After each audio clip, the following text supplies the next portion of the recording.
Did you stop to look where you were at too? Yes, I had to.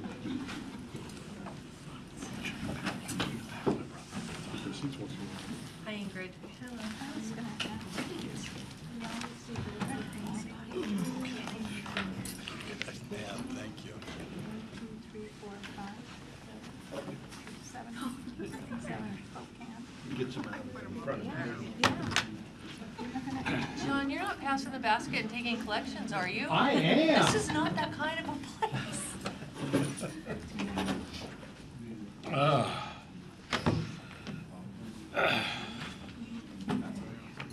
I started the recording, Deputy Mayor, whenever you're ready.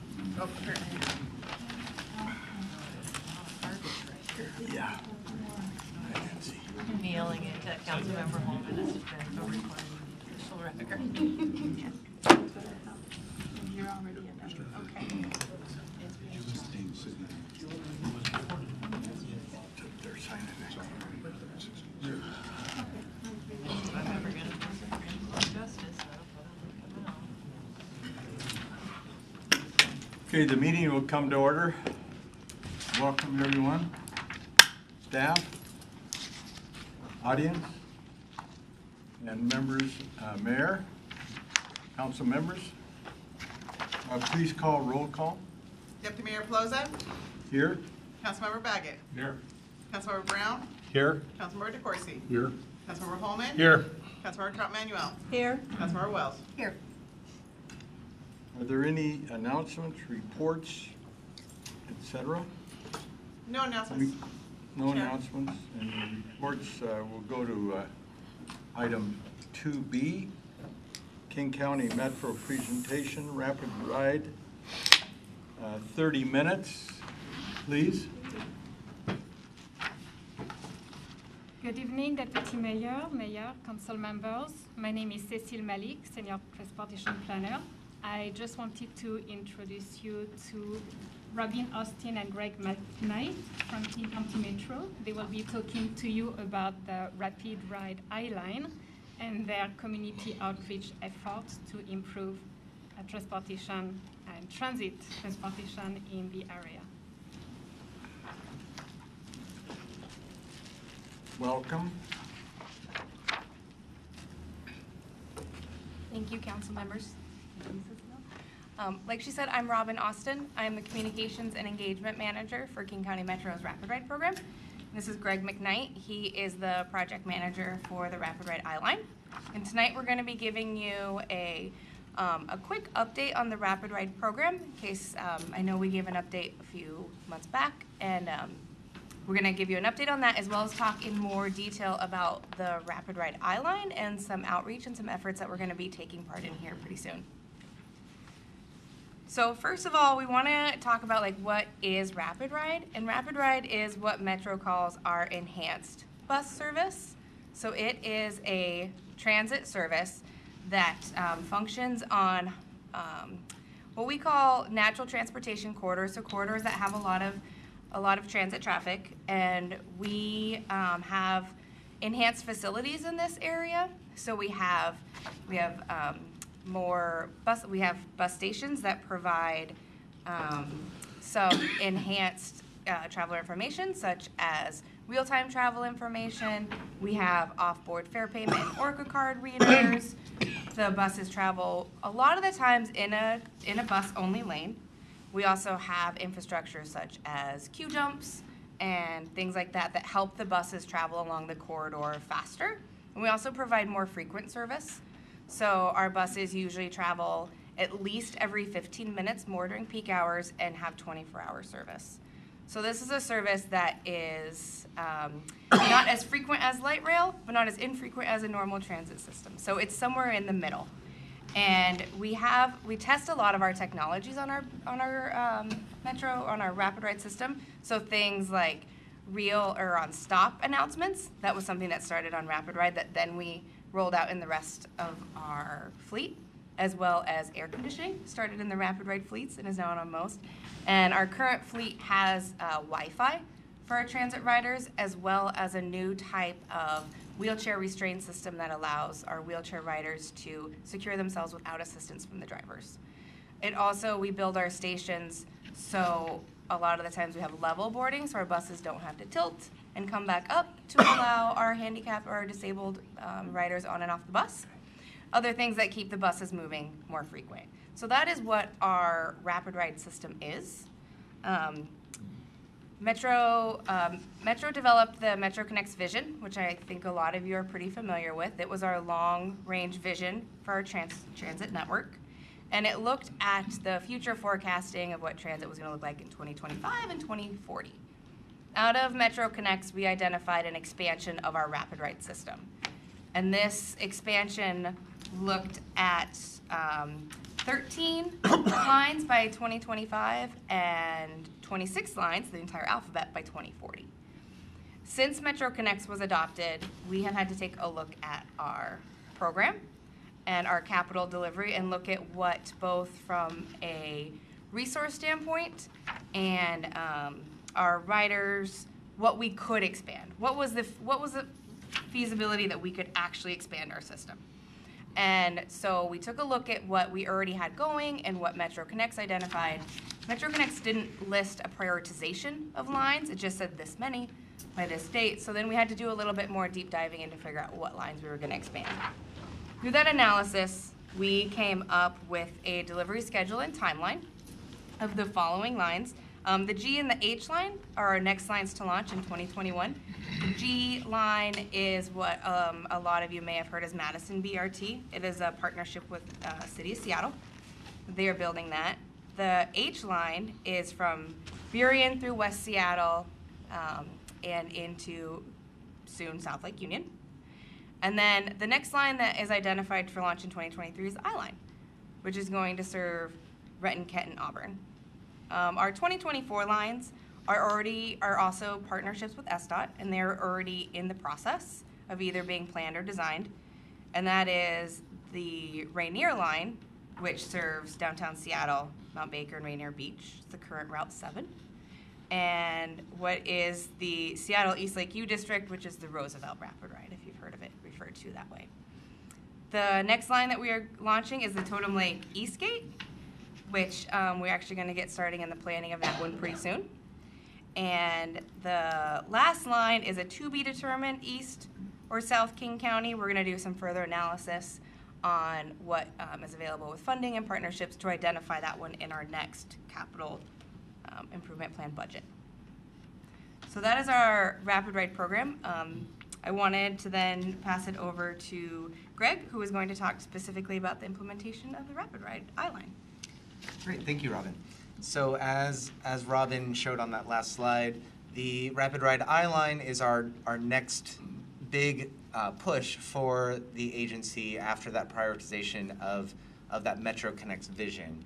So we, as an agency, are very excited about this line and that it was prioritized ahead of certain other lines for a lot of really good reasons. And the I-Line represents a corridor that has a lot of good transit use on it today. The current routes that will become the I-Line are the Route 169 that travels between Renton and Kent, and then a portion of the Route 180 that will make the portion between the Kent Transit Center and the Auburn Transit Center. That corridor has about 6,000 daily riders on it today. It's one of the highest productive routes in our South King County area. Between these two routes, they represent our most functional routes in the area. So that's one of the reasons it got prioritized. We're expecting about $120 million in capital investments for this corridor. And so when I say capital investments, this is looking at the actual infrastructure. So this is things like the station amenities, the actual platforms, the trash cans, the shelters, the real-time information signs that go along with our Rapid Ride brand. All of that is included in that, as well as capital elements that Robin alluded to earlier that really helps enhance our Rapid Ride brand. Things like prioritization at signals through things like queue jumps, where our transit vehicles have some dedicated right-of-way so that they can get around congestion faster to provide that more reliable trip.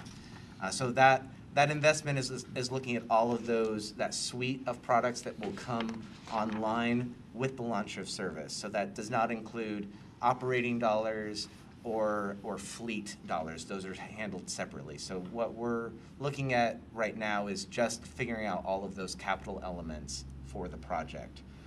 For that funding, one of the big items that we are looking at is going after FTA grant funding. So the Federal Transit Agency, we are we are already in communication with that agency, and we are looking to apply for a small starts grant through the FTA. And this will be an application that we are building right now, and we will be looking to apply for that funding in 2020, and we're hoping to get about 50% of that funding from that grant. That is not our only source of funding. We have several other grants that we already have received from PSRC and WashDOT, and then all of that local match for those grants will come from the King County budget, and that has already been appropriated from this last budget cycle. So we do have our Metro dollars aligned for this project in anticipation of receiving these grants. So that, and as you can see from the timeline at the bottom of the graph there, right now we're in the planning phase, and that's one of the reasons we're here today, is to let you all know that this is where we're at. We're getting started in figuring out what this line can look like. So that'll happen through this year, through 2019, into the 2019 and into 2020, we'll start our design work. And that will get to a certain design level so that we can present what we are going to build to the FTA to try to make that argument more robust and say, here are the things we actually want to build, so that they can see that more complete picture, and we can have a good application to get that funding. And so that application deadline is fall of 2020. So we have a lot of legwork to do in advance of that. So a lot of planning work and a little preliminary design, as well as some environmental clearances that we need to get started on, so that the FTA can understand exactly what the scope of the project will be. So identifying where we might have right-of-way impacts or other environmental clearances that we would need to go through as part of that design and implementation process. So that's all gearing up towards a next fall of 2020 application. That will not stop us from continuing through the design phases. We will be working with the FTA to understand what that funding picture looks like, but we will still continue to work on design and figure out what those projects actually look like, working very closely with the city staff here on what is feasible or not, and what makes sense of what we can build, and where those key projects should be located, including station locations and how we're serving the transit center and how we're connecting to different things. So that'll happen through 2021 through 2023. And then our goal is to have a start of service in September of 2023. And that will have rapid ride level investments throughout the corridor for those buses on the ground in 2023. And one other aspect of this project that we're very excited about is with that prioritization of this line, we were looking at these two routes, and both of these routes have serve a portion of the population that Metro is really focusing on. We have an equity and social justice lens on this project, and these two routes represent riders in our network that are generally from underserved populations, and that is something that we as an agency are very serious about, and that's one of the reasons that this line got prioritized, since these are some of our most vulnerable users in our entire Metro network. So that's one additional aspect of this project that we are going to continue to look at throughout the course of the project. And that leads me into my next portion of the project, which, as I mentioned, the I-line alignment has two different existing bus routes that are going to be combined to form this route. In previous rapid ride lines, we have 6 on the ground right now. Most all of them have just been an upgrade, if you will, to an existing route. We took a route that was performing really well and met metrics that we were looking for and applied rapid ride level service to it. In this case, we're not taking a single route, we're taking a transit pathway, and we are forming a new route. So as part of that, we thought this was a great opportunity to take a little more holistic view of the entire transit network. So with this, throughout the course of this year, we will be doing what we're calling the Renton-Kent-Auburn Area Mobility Plan. So the little handout that you should have had in your packet, there's a map. And that map represents the study area for this Renton-Kent-Auburn Area Mobility Plan. So the point of this study is to look at the entire network, not just the corridor that the I-line will serve, but all of the rest of the service. We can improve mobility for the entire area and not just looking at this new rapid ride line. So this will be looking at our whole suite of services that Metro provides, from rapid ride through regular all-day service to peak-only service, commuter routes, and then things like dial-a-ride transit. So we have a whole suite of options that we want to make sure that we have the correct solutions for the correct people. So this is a good chance for us to look at the whole network and figure out what's working and what we could improve.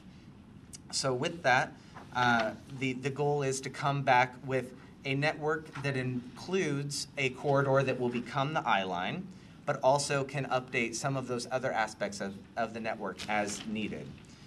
So that the timeline at the beginning of this slide shows that we're looking at outreach and plan development through the course of this year, and then all of that will get wrapped up into the official process through the King County Council to change bus service, and that will happen through the fall and spring, and then have a new service network on the ground in September of 2020.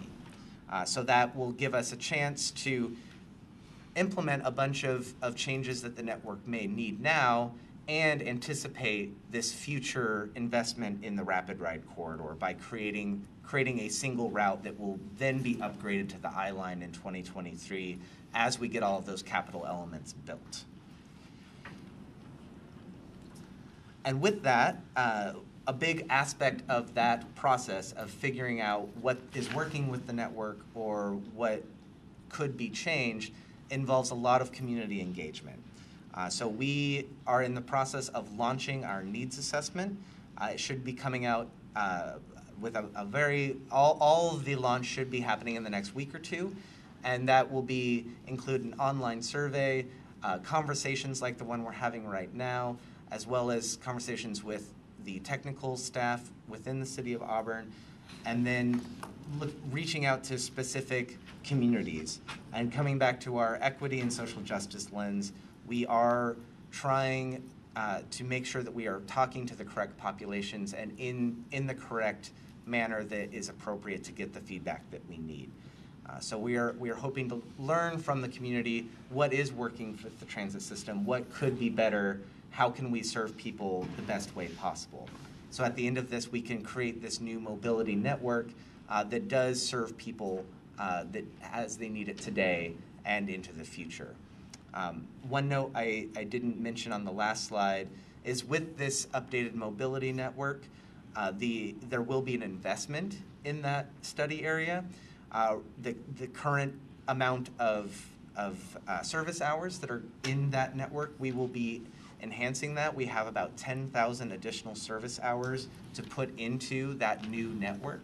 So that could look like increased frequency on a specific route, or more coverage for a single route, or potentially later into the evening on a certain route. So things like that will be something that we could potentially look at as part of this project. So it's not just reshuffling, but reshuffling and enhancing. And so with that, we have the ability to look at what populations we're serving and trying to make those investments where it will really matter to all the constituents. So that's our first phase is in that needs assessment. We will take that, formulate some options with that feedback and with the technical work that we will be doing behind the scenes to come back this summer with a few options of, hey, here's what we heard, here's what we heard you works well and what might need to change, and presenting those options to you, to the public on what that new network could look like so people have something to react to, and then we can take that feedback through a third phase to actually create one final plan that hopefully is meeting a lot of the needs that we saw in phase 1 and then balances the trade-offs that we saw in phase 2. So we would like to solve everybody's problems. We know that we don't necessarily have the resources to do everything, but we can hopefully get something that can balance all the different needs that we heard.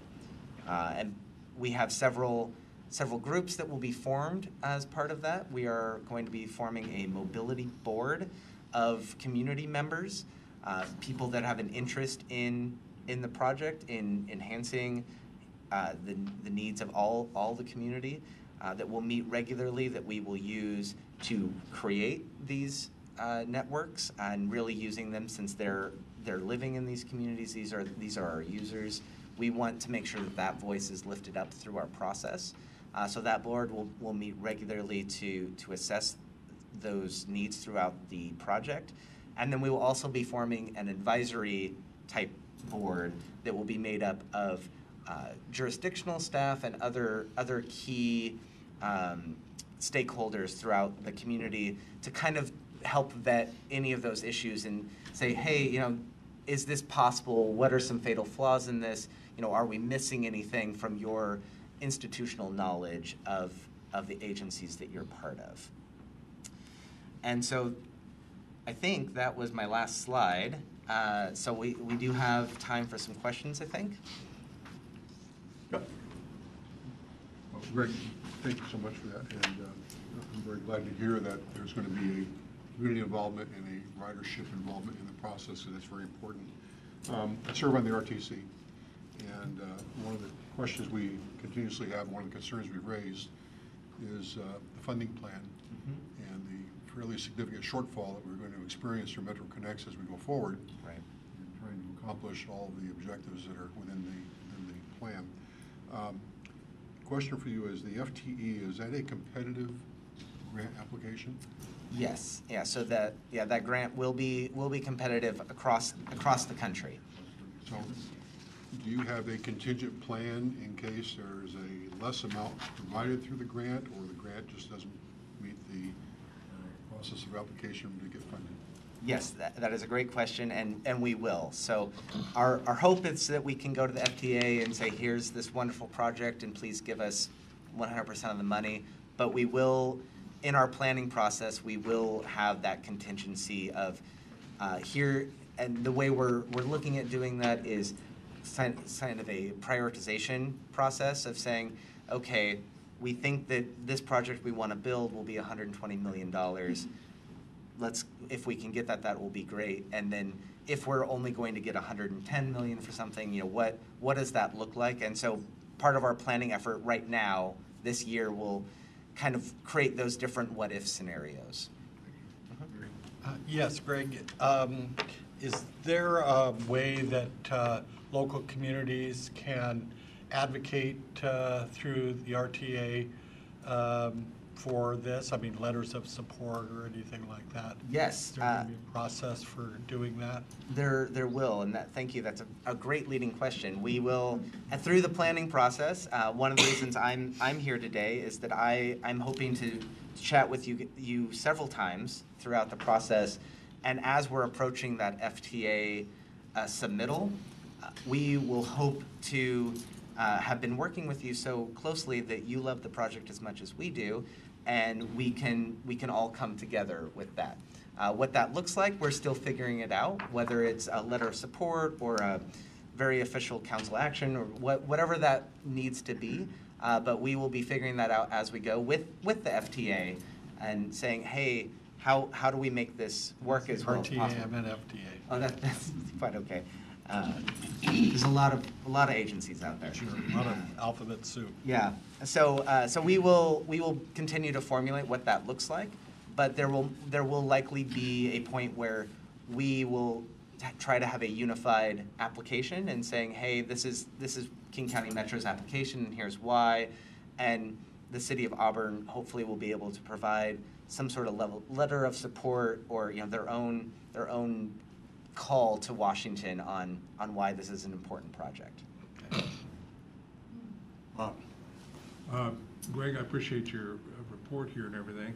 I guess I'm going to give you with a loaded question here is, what can we do to accelerate this schedule? Because 4.5 years to get bus lines going doesn't seem to be, I know there's a lot of bureaucracy and funding, and I'm not sure exactly where all the construction is involved, but, is there anything we can do to expedite this thing?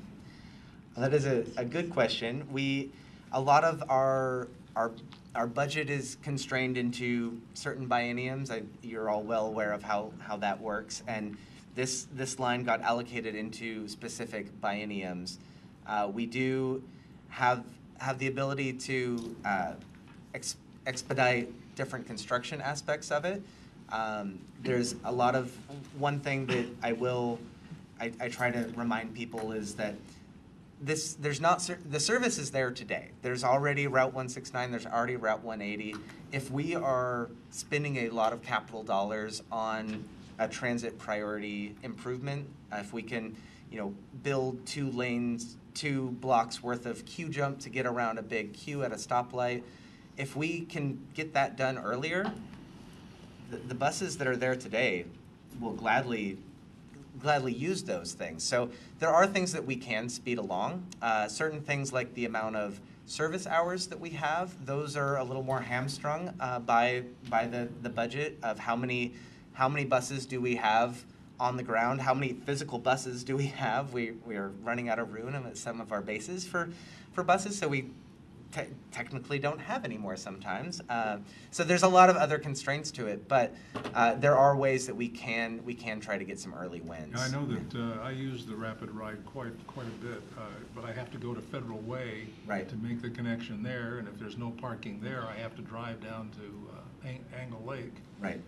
Just to get me down to the light rail station so I can get into Seattle. Right. So, I know how the Rapid Ride works and everything, but I could sure use one in Auburn.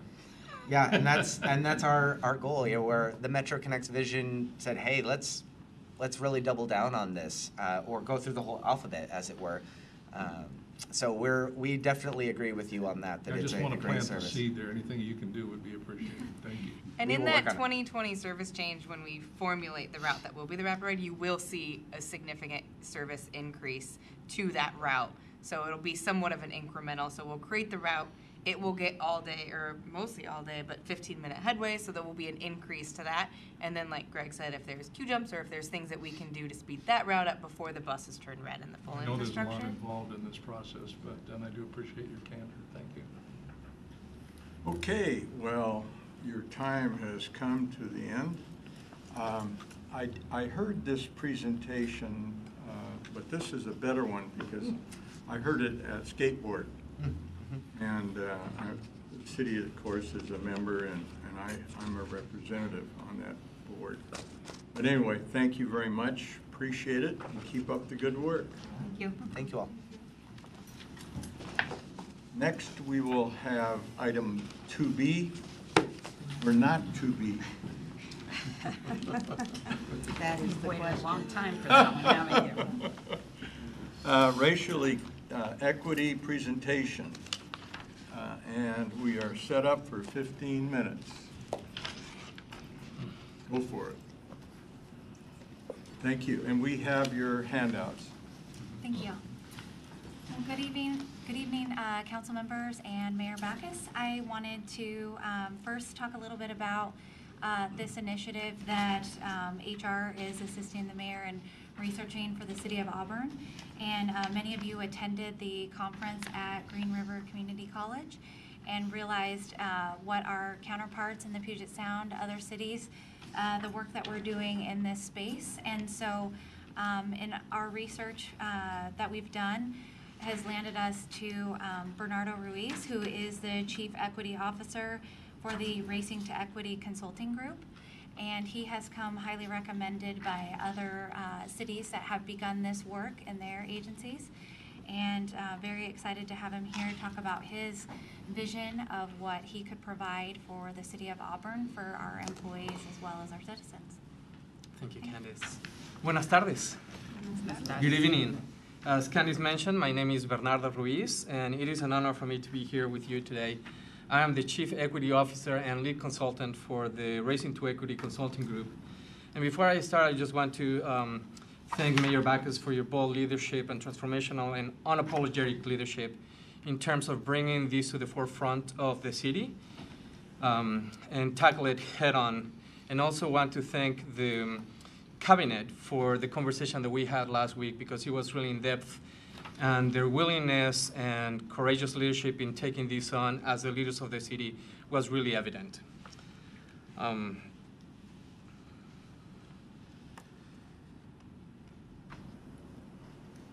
The outline for today is we're going to start with why do this work, and we're going to go to the proposed work plan, which is comprehensive, transformative, and coherent, with the objective of creating sustainability for the city of Auburn. We're going to be supporting the city as long as you would like us to, but our goal is to get ourselves out of a job by building capacity internally for you to take on this really important task of ensuring racial equity and social justice. We're going to talk about how we are going to be evaluating this process regularly through a cycle of inquiry, evaluations, and also creating systems of accountability that is not punitive but is informative in terms of what we need to do to transform our professional practice to ensure racial equity within the city. And then what I want to do is I want to leave enough time for the discussion. And so the why, if you're familiar with the work of Simon Sinek, he wrote a book titled Starting With Why. And what you have in front of you is called The Golden Circle. And throughout his research, psychologically and also biologically, he understood that the best organizations and the cities across the nation and the world really start leading with the reason why they are doing something. And that's connected to the limbic part of the brain, which is responsible for the feelings, trust, loyalty, and decision-making. A lot of the organizations and cities across the country start with the what they do, and that's connected with the neocortex part of the brain that is irrational and takes part of the language. So what I want to start with is I want to start with my why. And my why is that I believe, and my organization believes, that in the brilliant genius and beauty of every person, and we believe we are responsible to change the world by supporting organizations, municipalities, and governmental agencies to transform their practices to honor, value, and dignify the humanity of people of color. And we do that by providing culturally responsive professional development and executive coaching. I had the opportunity to serve in the Seattle Public Schools for 21 years, and I advised 4 superintendents when I led the Department of Racial Equity, Native American Education, and Community Engagement. And the what for us is, the objective is that our clients improve their professional practice and make clearly focused and intentional decisions to advance racial equity within their organizations and the context of their work. Now, what I would like you to do is I would like you to take 2 minutes to start thinking about your why, your individual why, about why lead for racial equity as a city council. We don't have to share that with us right now, but I just want to plant the seed about why is it so important for us within our core, our limbic brain, to lead for this work. So you have 2 minutes, ready, set, go.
20 seconds to write your last word.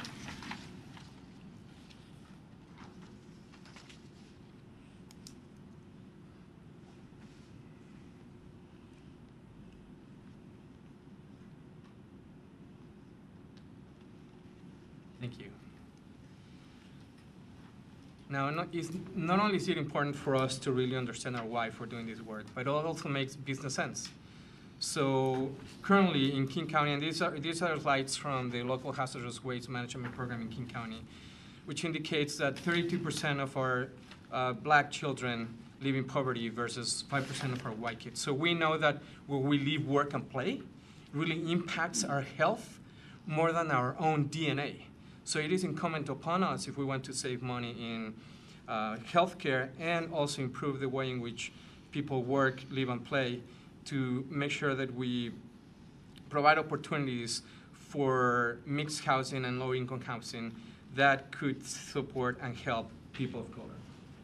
Now, in education, this is super incredible, because the research study indicates that if we were to graduate our children of color at the same rate as our white counterparts, we would increase our revenue by $2.3 trillion in the United States. So it makes business sense to improve educational outcomes for our kids of color. And then for our health, we would be gaining $135 billion in total economic gain per year if health disparities were completely removed. So if people of color and people who had been marginalized had the same access to health care as people historically have who are Caucasian, then we will increase that. Also, there are $230 billion projected in economic gain per year if health disparities were eliminated between now and 2050. And employment, if people of color had the same economic and entrepreneurial access and support as our white counterparts, we would create $450 billion in additional annual tax revenues that could be used to improve our cities and where we live. And also, we would create 9 million more potential jobs and small businesses that will help us strengthen the economy. Now, I need to give a shout out to Doug Lynn, because after the conversation that I had with the cabinet and her mayor last mayor and her cabinet last week, I'm sorry. I talked to Doug Lynn about the importance of millennials and how they choose where they want to live before they choose where they want to work. Before, when I grew up, we would choose what we want to do and where we want to work, and we would move there. Now, millennials look for cities that share their values, and then they look for a job there. And the most important part of what we encountered when we did this study is that, or when we did the research, is that if cities share the values with millennials, they are 83% more engaged compared to 60% actively engaged if the cities do not share the values. Now, they feel empowered to create change and volunteer and to be involved by 16% more points than on cities where they are not inclusive of the culture. And then also, it's a 30-point variation between when cities are inclusive of racial equity and social justice, they are more true to themselves, and they work harder in comparison to 60% in cities in which this does not take place. Now we'll move to the proposed work plan. And the approach that we have is that any type of work that we do must be systemic, because we understand that random acts of excellence or racial equity do not collect or the political power or the force that we need to advance racial equity. So what we also need is that systems were created purposely or inadvertently to oppress people and marginalize people. So the only way to really create a change is through the systemic work. We also work on transformative practices. We know that transactional things are extremely crucial, But we know that in order to change organizations, we need to focus on transformative leadership, and which help us look for things that we have not been able to solve before and look for new solutions to current problems that we have. And the last part is that we are coherent, because the only way to do this is ensuring that the whole organization has a focused direction on ensuring racial equity, that they cultivate collaborative cultures in which different departments work together, they break down the silos, and they formulate plans to advance racial equity in a team effort. And then we secure accountability, and one of the most important parts is that we deepen our learning, because what we have realized is that in order for people to really advance racial equity, they need to change the way in which they have been doing their work, and they need to learn new skills in order to accomplish that. Also, what we realized is that to move along the racial equity continuum, we need to focus on three major things, which is training, infrastructure, and leadership. We need to build the capacity of our staff and of our leaders to think about the work differently in order to advance racial equity.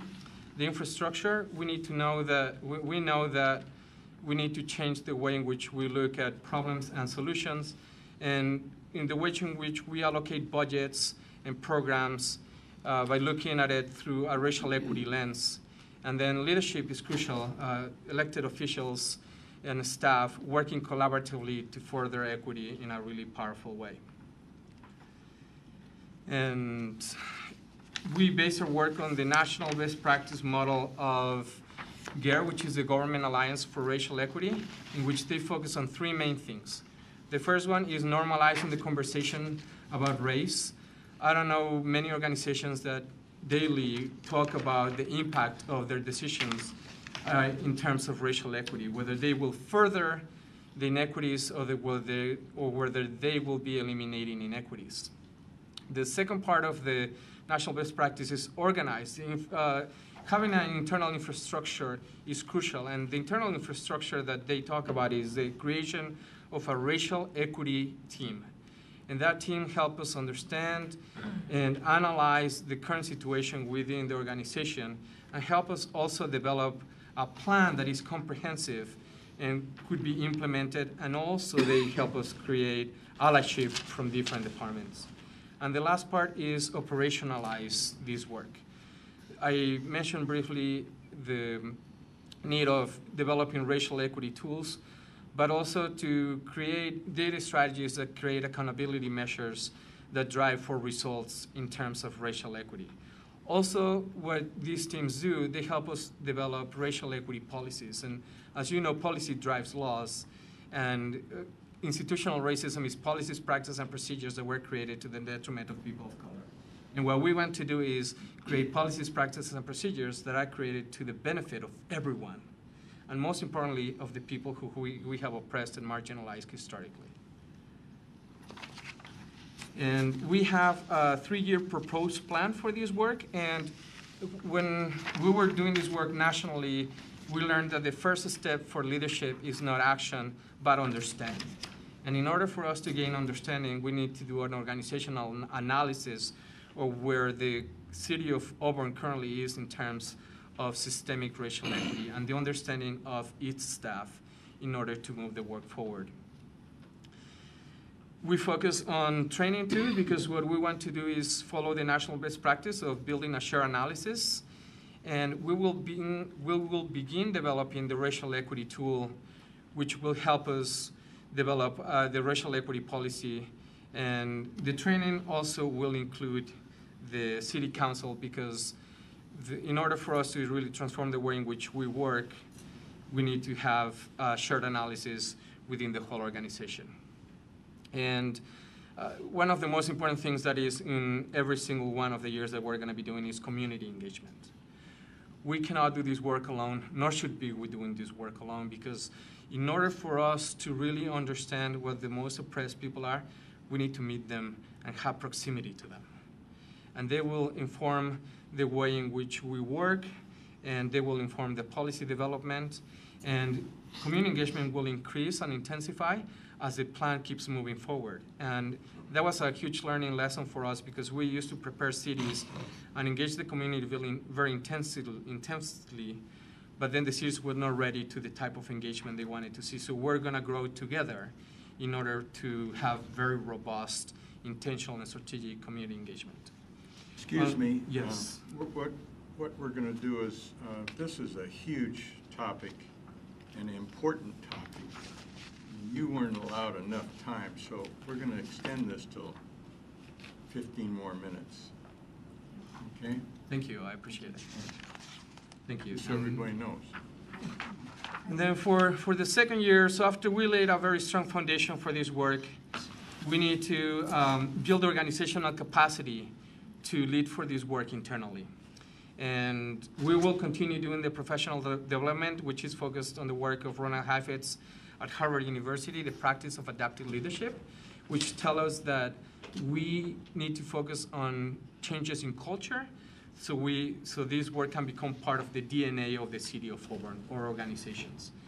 And we will continue doing the professional development. We'll continue supporting the racial equity team.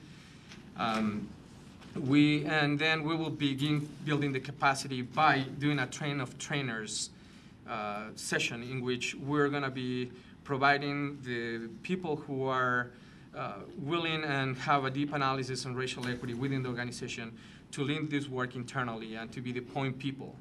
And so we don't have to be here all the time, but they will be also the experts or the consultants within the organization that can answer questions about the work. And obviously, we'll do community engagement in a more intensified way. And then the third section is sustainability, which will begin do the sustainable work by doing a tier system of professional development throughout the organization, in which every single one of the people who come and become part of the Auburn family is trained. So we start sharing an analysis of racial equity in an intentional way. And so we're going to do a tier system of who gets trained first, but the whole objective is to do training for the whole city that is sustainable. The most important part of year 3 on sustainability is the creation of Racial Equity and Social Justice Office. So you can continue the work once we don't work with you as closely as we are going to be doing in the first 3 years. It's incumbent upon the city to build the capacity internally to continue this work and build sustainability and systems. And then part of the sustainability is to create a citywide symposium in which we engage with the community in a very powerful way, and we learn together about how we can move the city to a level that we can become a beacon of light in the United States in terms of ensuring that every resident of this beautiful and vibrant city is honored, valued, and dignified for their humanity. And this is another way to look at the work, is the same thing that I just mentioned. And then one of the really cool things that our consulting group focuses on is that we meet people where they are. We don't have any preconceptions of where people need to be. We're happy that people are taking on the work, and we have been designing our framework in a way that we meet people where they are, and then we take it forward. And we'll move at the speed of trust. If you're familiar with the work of Stephen Covey, and he wrote a book about the speed of trust, and what he talks about is that the more trust you have, the faster you move, and the lower the cost on everything you do. And so what we want to do within this work is that we want to create a certain level of uncomfortability to get the energy to create change. Because if we don't have any uncomfortability, we will not change anything. And if we have too much uncomfortability, people will be terrified and petrified, and they will not move forward. So we just need to create the right level of uncomfortability to move forward. And we'll move, even though we have a very comprehensive plan, we are adaptive and flexible to make sure that we meet the needs of the city of Auburn. And we'll move according to what our environment tells us in terms of going forward in a powerful and comprehensive manner. This is a model that we use that internally we focus on leadership, culture, and accountability, and this is something that I mentioned earlier. And externally, we focus on our residents, which are our customers, creating a brand, and then partnerships with the community, because like I said before, without the community engagement, we're not gonna see the changes that we want to see happening in the city. Now this is really cool because right now we have a moment, right? We have a moment in which we can make a decision to move forward and make the investment to have a city that is socially just and equitable.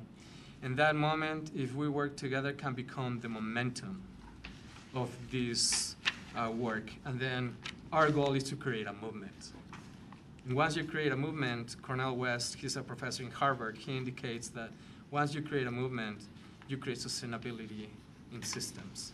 And it doesn't matter who is in the chairs in front of me, but the work will continue moving, and then you will leave a legacy. And that's the real objective of what we want to do with this work, to leave a legacy. And I wanted to play a short video of the city of Seattle. This is just an example of what this work can do in terms of changing things. And this is something tangible, because when we talk about racial equity, a lot of the times it's really nebulous or theoretical. But this is a clear example of what can happen when a city focuses on racial equity. Mr. Mayor, we even named the most livable. Recognize that voice. Mr. Mayor, we even named the most livable city in America yet again. And we're at the top of this list of cities with the highest social conscious. We sure do care about people in Emerald City. That is good news. But tell me about these recent shootings. I understand they were all in the same neighborhood? Yes, in Station Heights, yes. In Station Heights, yes. A real shame. Station Heights is an African-American community. According to our crime stats, most of the increase is taking place at night. Let's visit Station Heights to see if we can learn more. Perhaps there is something we can do to better serve this community. Mr. Mayor? Let's actually leave this office and visit the community and learn more. Mr. Mayor, it's getting dark out. Why are all of these street lamps out? How did this happen? We drove through several neighborhoods to get here, and all of those street lamps were working just fine. Mr. Mayor, I was here last week and I was wondering the same thing. So I did a little research and I used this thing called a racial equity tool after discovering that this problem seems to be more prevalent in all of Emerald City's communities of color. What are you saying? Yes. What are you saying? All they have to do is call the complaint line and it gets fixed. Whatever the reasons, the results are quite clear.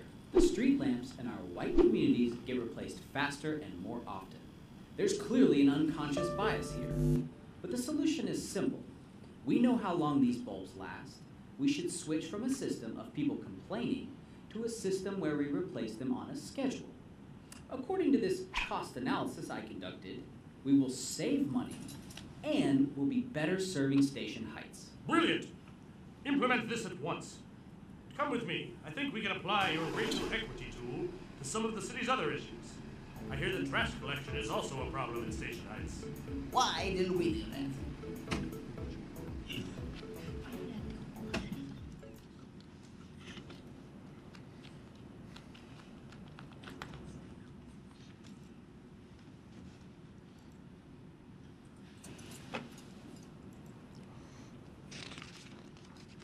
Now, our third topic of the presentation today is the data analysis, accountability, and evaluation. I think what distinguishes our consulting group from other consulting groups in terms of evaluation is that we, after the trainings that we do, we get the evaluation forms which tell us some good information, but the most important information is that we do evaluation 3 months after the training and see whether the people who learn the skills necessary to transform their professional practice are really implementing them in the context of the work. And that is tremendous data for us because it tells us that the culture is shifting and that people are changing practice. We also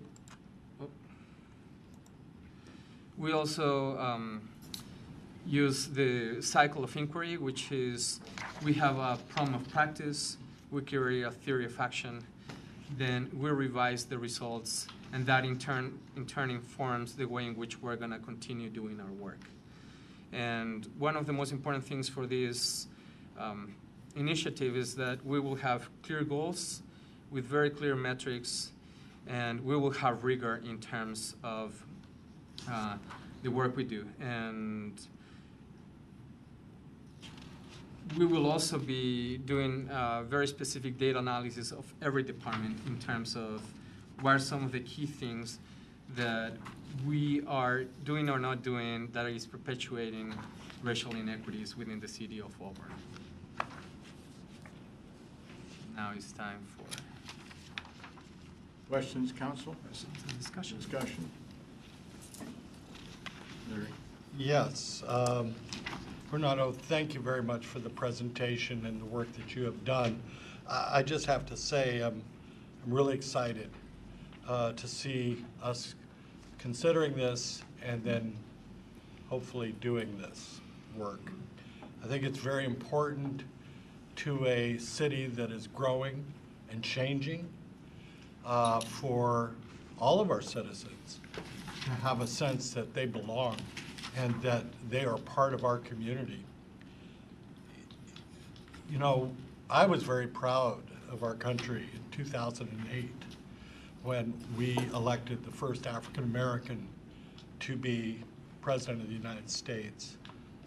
I can see now that we have so much more work to go to get to where, you know, we're living up to our creed, our ideal of, you know, a place where everyone is part of our community with opportunities. You know, we're doing some of this work. I'm president of the Washington State Labor Council, and we've had about a 4-year project of race and labor. But some of the things that we have learned, if you don't belong to a union, you're a person of color, you are disadvantaged in your potential for income if you look at the statistics. You know, we all are probably aware of that for women, they receive 77 cents on every dollar that a man might be earning. But if you look at, for example, women of color, 57 cents. So it is so important, and there's no time to waste. We have to do this work.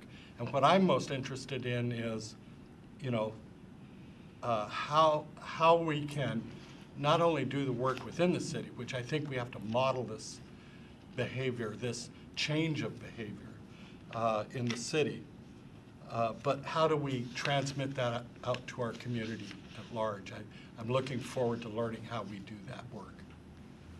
Yeah, thank you so much for your comments, and you have a deep analysis because a lot of people think that we entered a post-racial society after Barack Obama was elected, but actually it was the contrary. We were entering a time that there would be a lot of pushback because there was being advancement in terms of racial equity.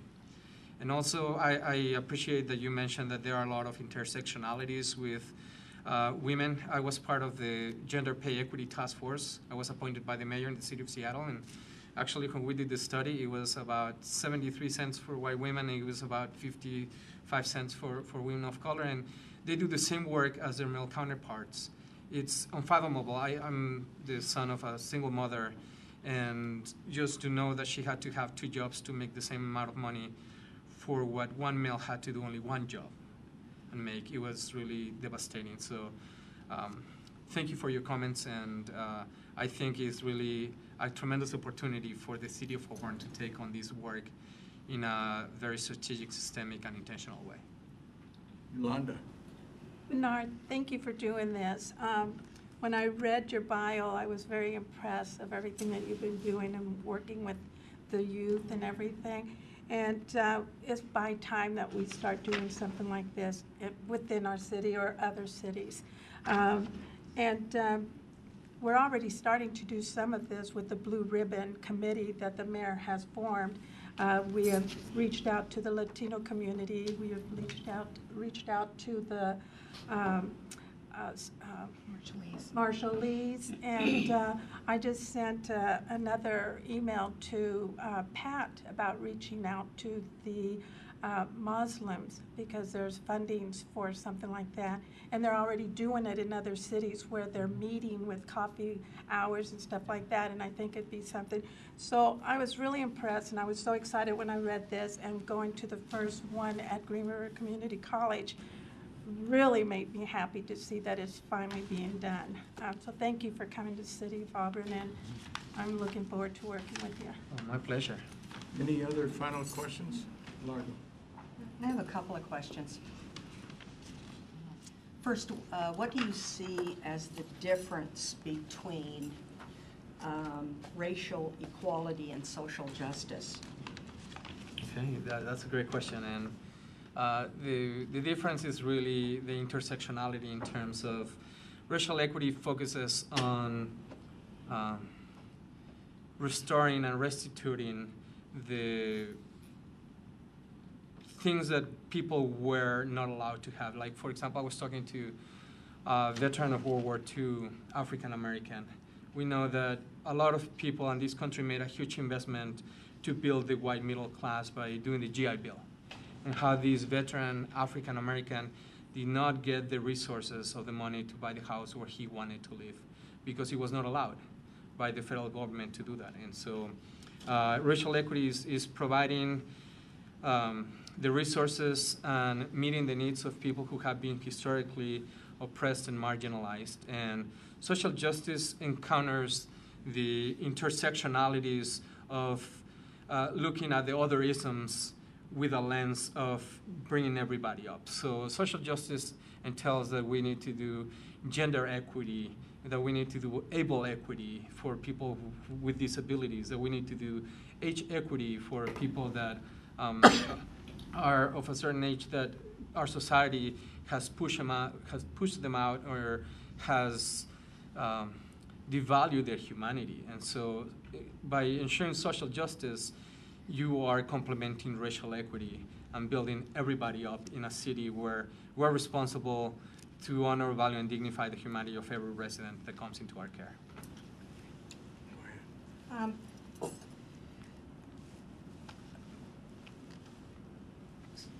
Racial justice, to me, is something that we have been struggling with for centuries.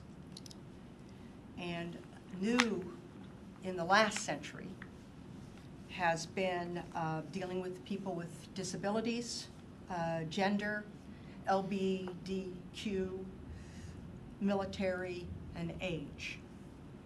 And so when I see the title of racial equality and not age and handicapped and gender and those other things built into the title, I feel like they've been discounted. And for some reason, these newly discovered things in the last 100 years are not as important as what we've been struggling with for 200 years. And in my view, they are as important, and maybe even more so important, because there seems to be so much emphasis, new emphasis and energy behind it. So I guess my question is, why isn't this called social equity instead of racial equity and social justice, so that we have all of those issues in there that are so important? That's a great question. So if we analyze the history of the United States, we know and understand that for 295 years we had legalized enslavement of people. And then we had, for 95 years, we had the legalized Jim Crow, which was the criminalization of African American and other people of color. And we have had only about 60 years since the passage of the Civil Rights Act. And so what we are, the reason why we're focusing on equity is because we believe that all the other isms and all the othering that has happened with ageism, the LGBTQ community, with the gender, and with people with disabilities, is that it was all originated because of the government thwarted their participation in creating the laws, practice, and procedures. And we know that the birth of all inequities was the institutionalization of racism. And we know that if we target racism in a powerful way, with a very intentional focus on the other intersectionalities, we can lift everybody up. And that's why we decided to, and many cities across the nation have decided to title their initiatives of work racial equity and social justice, because you cannot do one without the other one.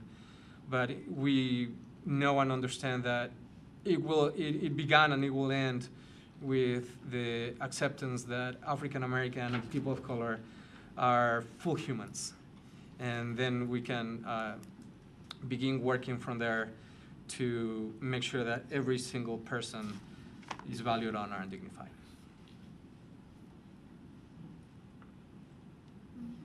My pleasure. Bob? Just to kind of follow up on what Councilmember Wales mentioned, you asked us to kind of think and write about something about the why. Mm-hmm. Well, I'd like to share with you what I wrote at that same time. And I may not hit all the nails on the head, but I wrote down the why was to provide fairness and equality and opportunities for all, including everyone, and not just those of a specific race, gender, or disability.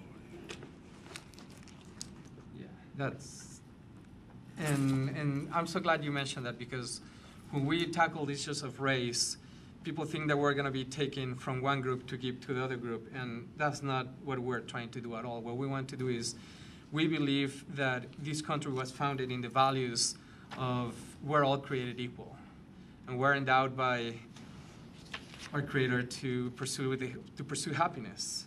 And so, for centuries, that was thwarted from people of color and African American people. And so, we are not going to be a country of the values and the vision that our forefathers had until we're able to ensure that every single one of our residents is elevated, so we all have the opportunity to pursue happiness. And by focusing on racial equity, we know that if we elevate people of color, our white counterparts benefit greatly, our economy increases, educational opportunities increase for everyone, and we become a better nation. Well, I, like Councilmember Trout Manuel and our mayor, attended the Green River College on racial equity and everything, and it was an eye-opening experience, especially when we were listening to some of the people, some of the things that they've been exposed to. And it was sad in many ways, because it was not fair, obviously, to anybody with any common sense.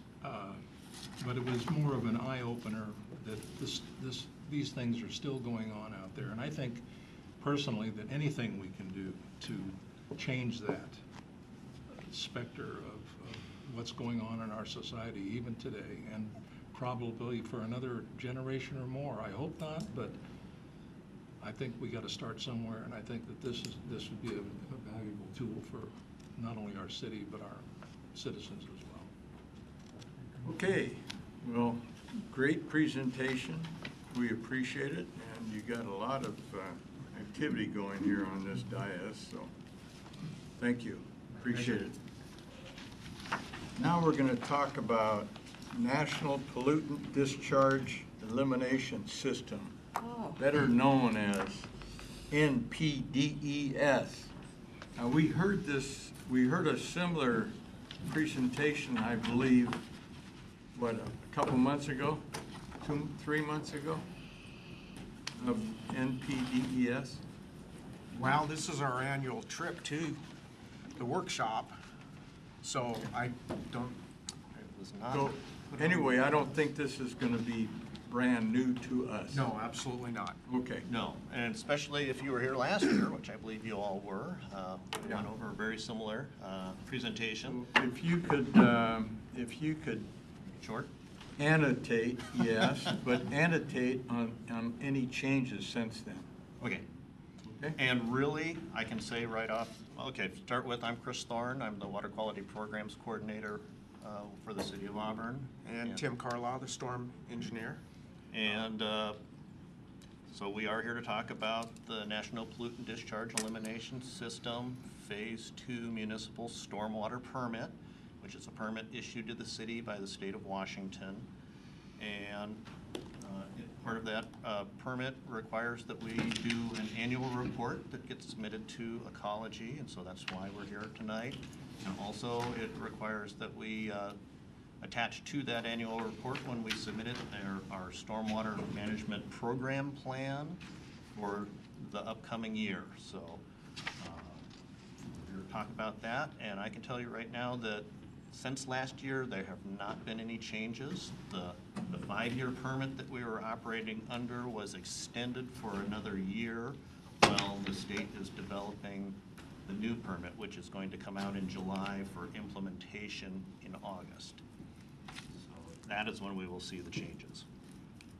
So just this permit's just going to be a quick overview of the annual report and the stormwater management program plan.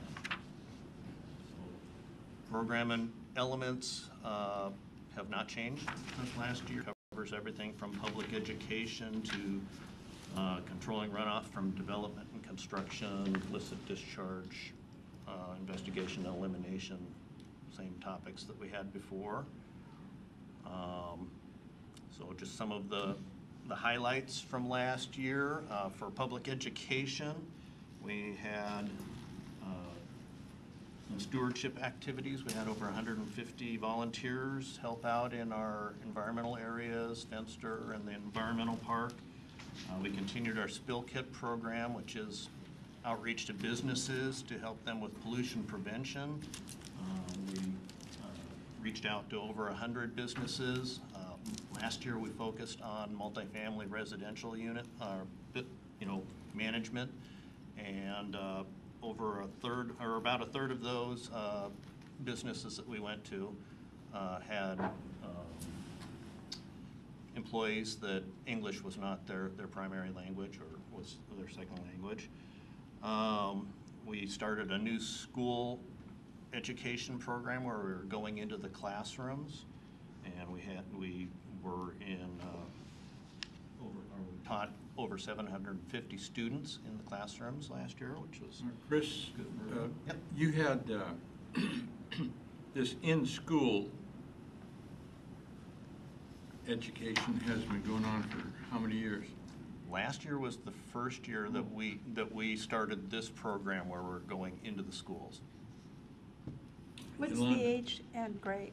It was elementary grades, so first through sixth, I would say, first through fifth. And what kind of stuff are you teaching them? How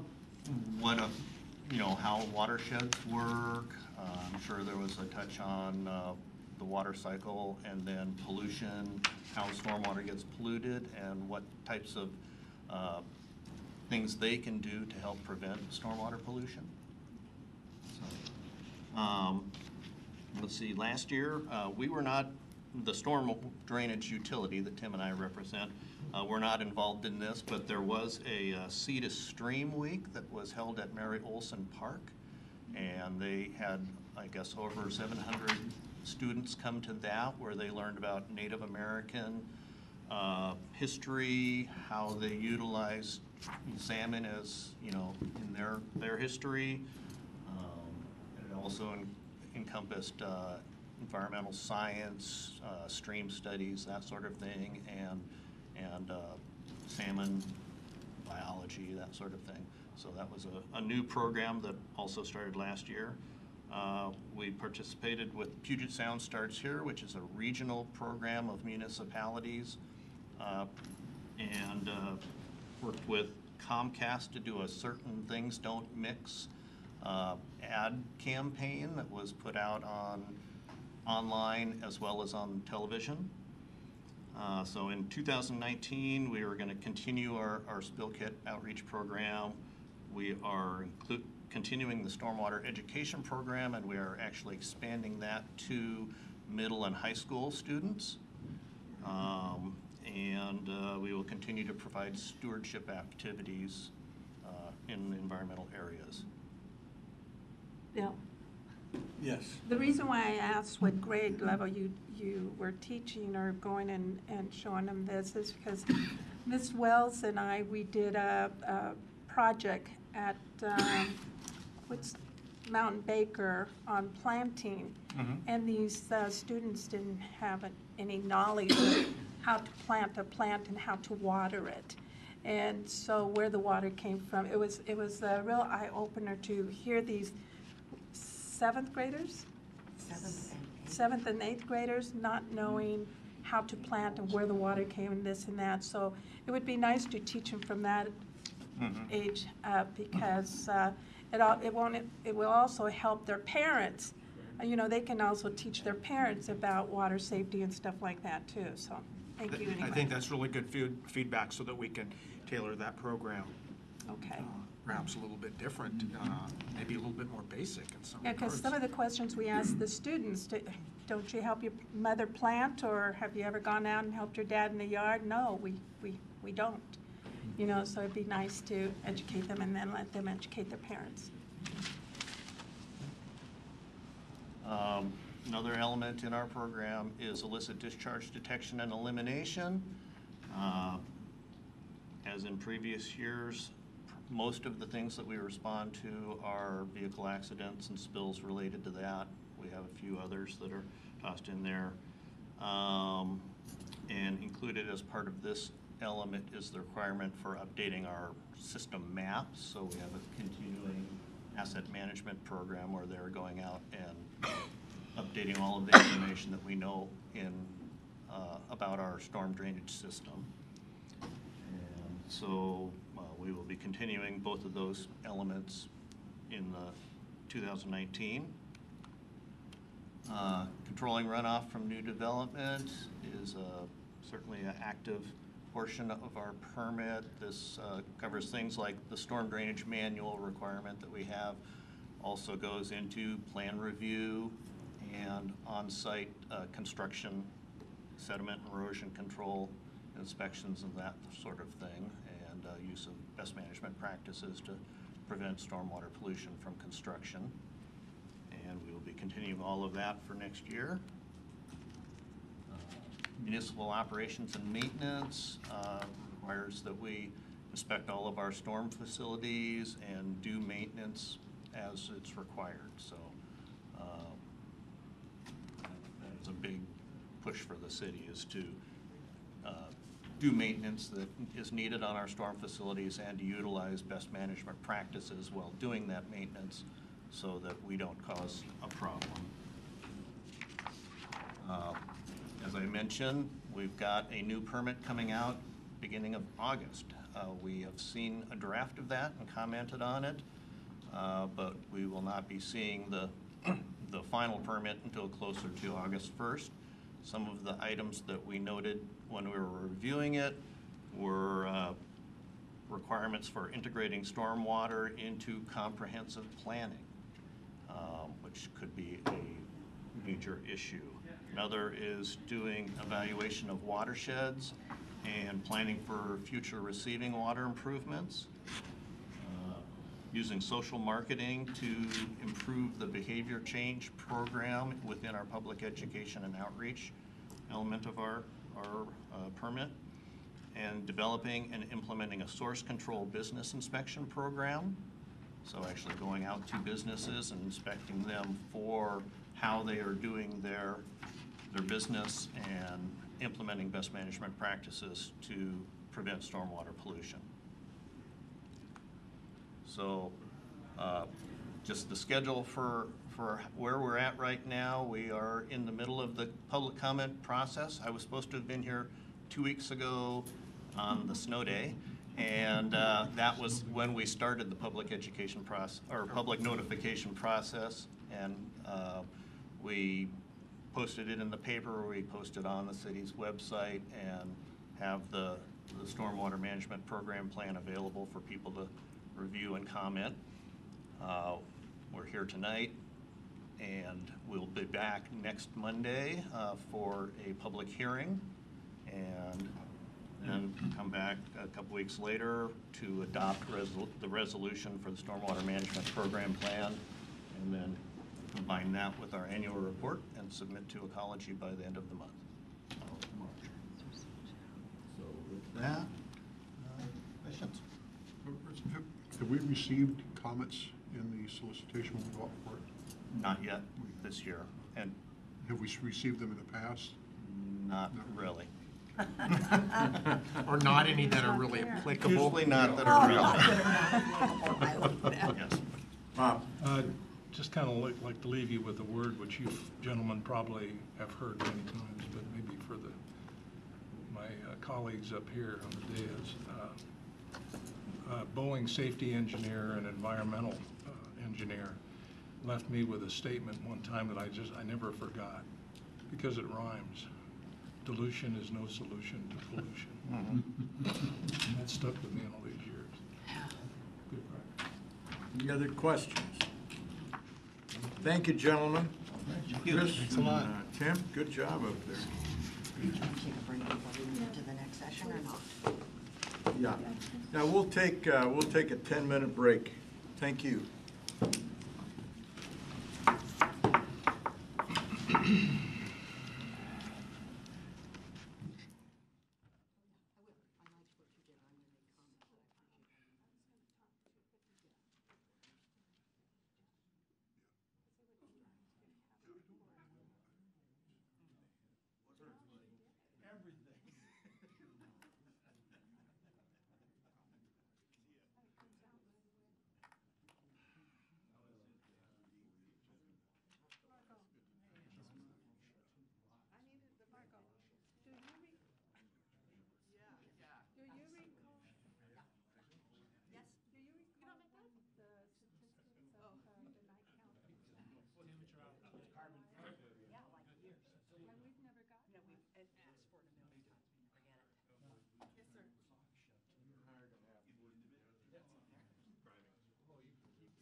fortunate that we have so many.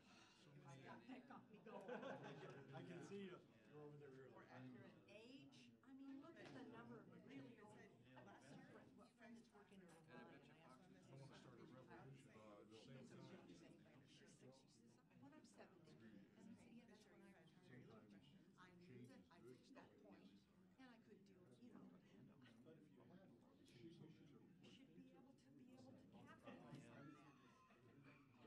There's a lot of activities coming up. Yeah, look at Sean Hannity. I'll tell you. Yeah, sometimes it'll bug her I've ever seen. Yeah. No, Trump. Great gal. Lee's an able starting the students. Well, I mean, here's a stupid statement. Here's a guy who's totally unequivocal. Anyway, Said he's always right. I watched one time when Obama administration prices on fuel had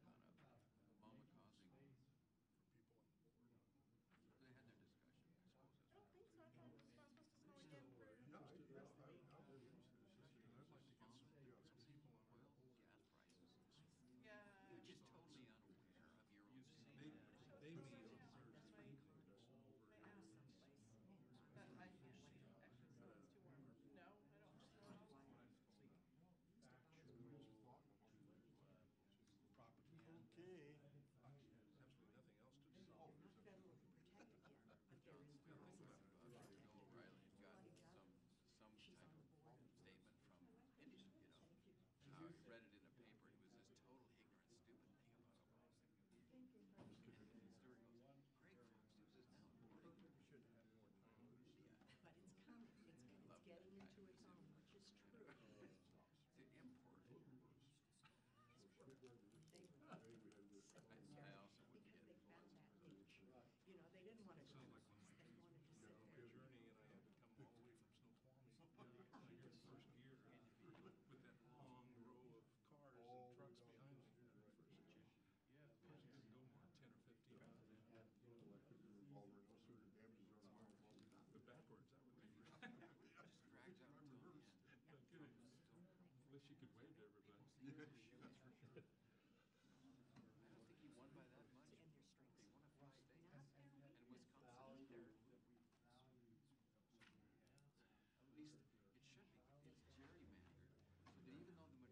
And the strengths. And not always trying to remediate the, you know, the whatever, because, you know, look at the strengths.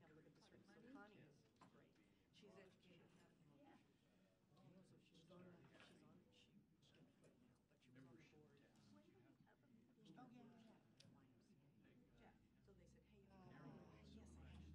can't quit now, but she was on the board. Oh, yeah. Yeah. So they said, hey, yes, I have. You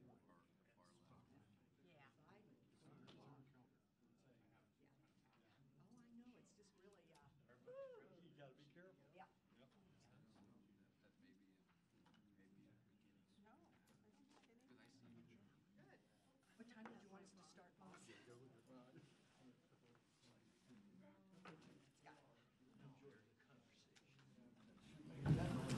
Message for today, a real problem we had to fix. I had a voicemail message, immediate voicemail message that said that there's been a problem with Social Security number, Social Security number suspended.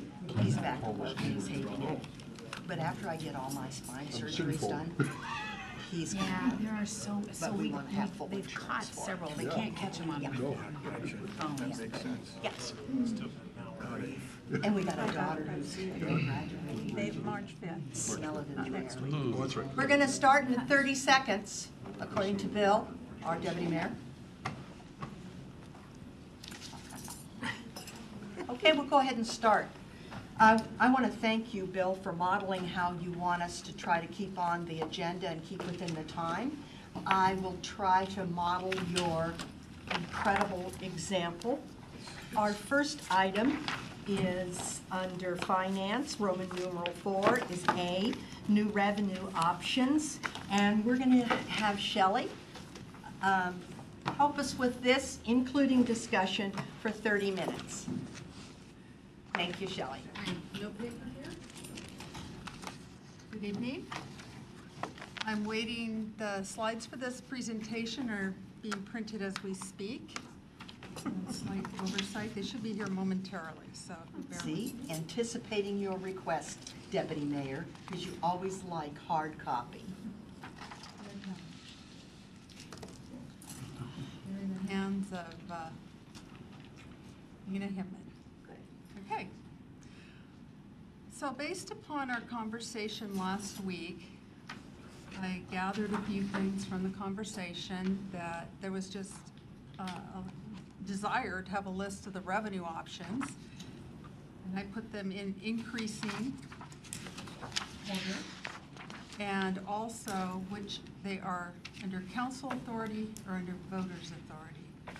And so these particular items here under council authority, council action, and this just kind of gives you an idea. $100 business license rate increase would generate about $400,000. A 12% card room tax, other than the 4% we currently have, the additional 8% would garner about $420,000. City-owned utility tax, a 1% increase in that is about $670,000. And then a business and occupation tax based upon square footage or based upon gross receipts, you can see what that would generate. And I would like to qualify that the city of Kent, whose business and occupation tax is also on gross receipts, is it Dana? No? On gross receipts, as well as on the square footage. And they don't levy both, so business wouldn't have to pay on square footage plus gross receipts. They pay whatever's higher. If the square footage is higher, they pay square footage, or on gross receipts is higher, they pay that. So it wouldn't be, that particular ordinance is structured in that fashion. These are the ones with council authority. And these are the ones that are voted. And each 1% increase on the private utilities, that would be voted, 50 plus 1%, or 50% plus 1. And that would be on gas, electricity, telephone. And this one, gas, electricity, and telephone. And then a 0.1% public safety sales tax. That would be an addition, that would go right on the sales tax here in Auburn, and that would generate about $1.4 million. And I would like to caveat that sales tax would not be on auto dealers or car sales. Yes, it's being passed out now. And then a levy lid left. I put $2 million in here. It could be anything. It could be $500,000. It could be $2 million. It could be $5 million. It could be whatever is voted and whatever the voters would approve. I just used a $2 million for example purposes. I wanted to share with you a change in our property tax. As you know, that the legislature, in dealing with McCleary, has made some changes to the property tax structure. In 2018, you can see what the school district was levying and the state, and not the school district and the state, that's all for schools. That's, the state's pretty much capital construction, and some money comes out of there for transportation. And last year, of that dollar, the city was 14 cents. But because now in 2019, you can see that the school district's levy has decreased by 13 cents per thousand, or per dollar, and the state has increased by 9 cents per dollar, and the city's increased by 2 cents just due to the fact that our share has increased because the school share has decreased. So this is what the 2019 property tax levy, the last slide was the dollars. This is the property tax levy and what it looks like and who's levying what. As you can see that there's quite a few entities. The pie chart is a chart based upon the chart on the right. That's all that is, to show again that the schools are still the bulk of the tax. Now, there's something else that's interesting. King County has put out some paper a statement that the taxes in Auburn, on average, have decreased. And they put out that, I think it was like 11% that they've decreased. Well, this is what they're using for a median assessment value. They're saying the median house in 2018 was $304,000. In 2019, it's assessed at $343,000, which is a healthy increase. It's almost a 13% increase at $39,000. The levy rate per $1,000 of assessment fell. And it fell due to the schools not levying as much, and also it fell due to assessed value increase. And so that dollar per, or that rate per $1,000 is down 21%, or $3.15. So the tax bill in 2018 on a $304,000 assessed value was almost $4,500. And in 2019, it's about $4,000. So there's been about a $500 decrease, or 11.4% decrease in the tax. Now, I'd like to caveat this particular levy rate in 2019 of $11.53. That is Auburn School District, Valley Regional Fire Authority, and Naughton Hospital District. We have 3 school districts, Auburn, Federal Way, and Kent. So depending on what school district you're in, that Derringer. Okay, we have 4. This is King County. So Pierce County isn't included in this, but yeah, we do have 4. We include that. But in King County, we have 3. And there's also a hospital district up on the north end of the town, or the city. And there's a couple of different fire authorities and districts operating within the city. So if you looked at the levy rates in the city, there's probably about 9 or 10 different levy rates in the city. So this is the one that is probably the bulk of King County, Auburn, just to give you an idea. One of the things I believe was asked for is what would a levy lid lift look like? So I looked at a single year $2 million just year, and this is $2 million in year 1. You do a levy lid lift and you levy some dollars, and then you grow at your 1% each year after that, and it's permanent. I did a permanent one. And it shows over the 6 years of the lift, it's about $11 million. And then a $2 million in year 1 on a 6-year and permanent, with then a 2% year over year instead of the 1% year over year for the 5 additional years, is about $14,700,000. So what does that do on a single family, or not a single family, or any property, because the property doesn't necessarily be single family, but a property valued at $343,000 in 2020, and I increased the property value 5% a year, because on average, that's what the assessor is increasing these properties.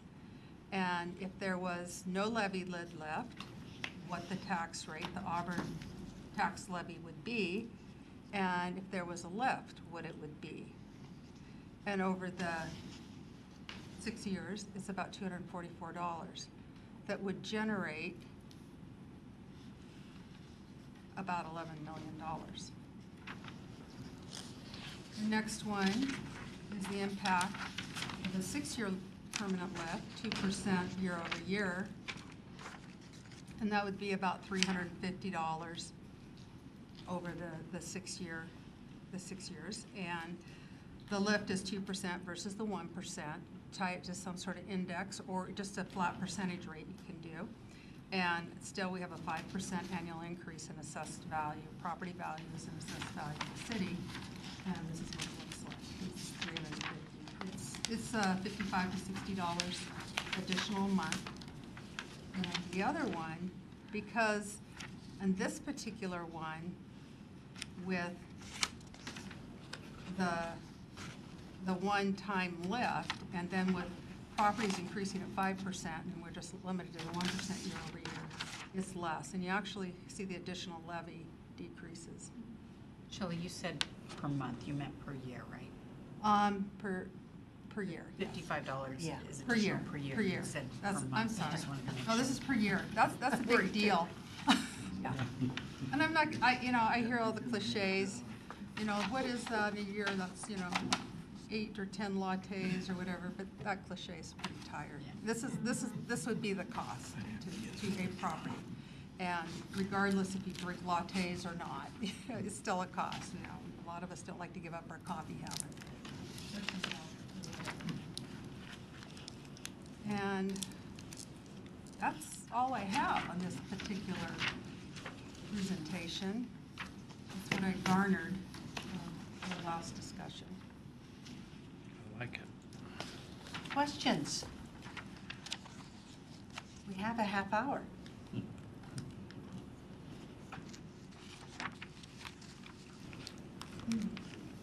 All of the above? Thank you very much, Shelley. Thank you.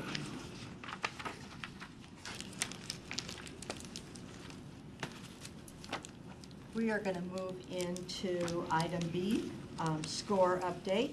And Shelley, you have only 10 minutes, but you have accrued some time from the last presentation. So this one should be pretty quick. Okay. Let me find my big Thank you. slide.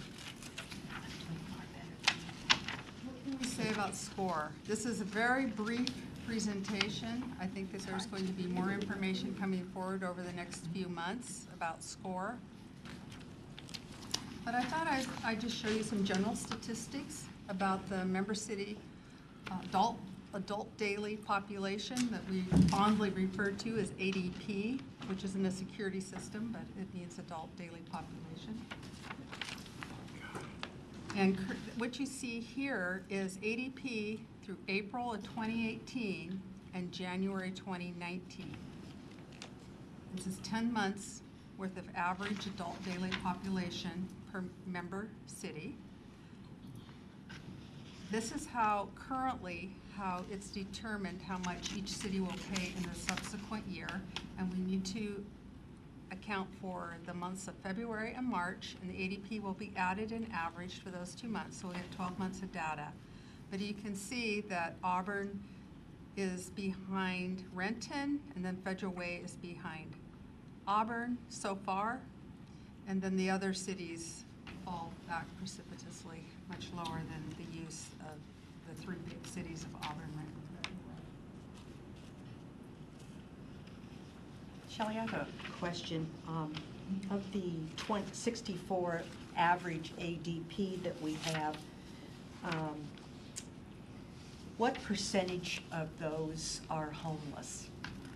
I do not know that. Because I've heard recently on Seattle News, maybe Dana would know, that 20 to 25% of those in jail are homeless. So I just wondered if you had any data on that. I don't have that statistic. I don't know. We don't capture that at SCORE necessarily, but that seems awfully high. I don't know if Chief has any comments on that. That's just looking at. Yeah, that would make 20% of 60 some odd, yeah. Yeah. It's awfully high. I would actually be very surprised if it was even really that high. I do know that our district court really shies away from institutionalizing our homeless population if they've committed crimes, because I think what we're trying to do is get them out of jail in order to seek treatment and services so they can get out of their situation. So It's a better way to spend our money than on jail time.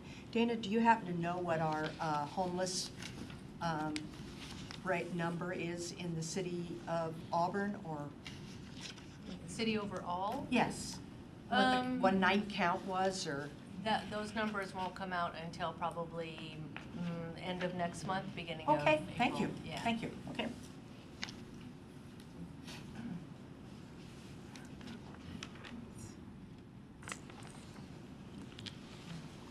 I wanted to share some information with you about our contract cities or agencies. They're not cities, all cities, they're agencies, as of January 31st, 2019. So this is a snapshot for the month of January, and their ADP.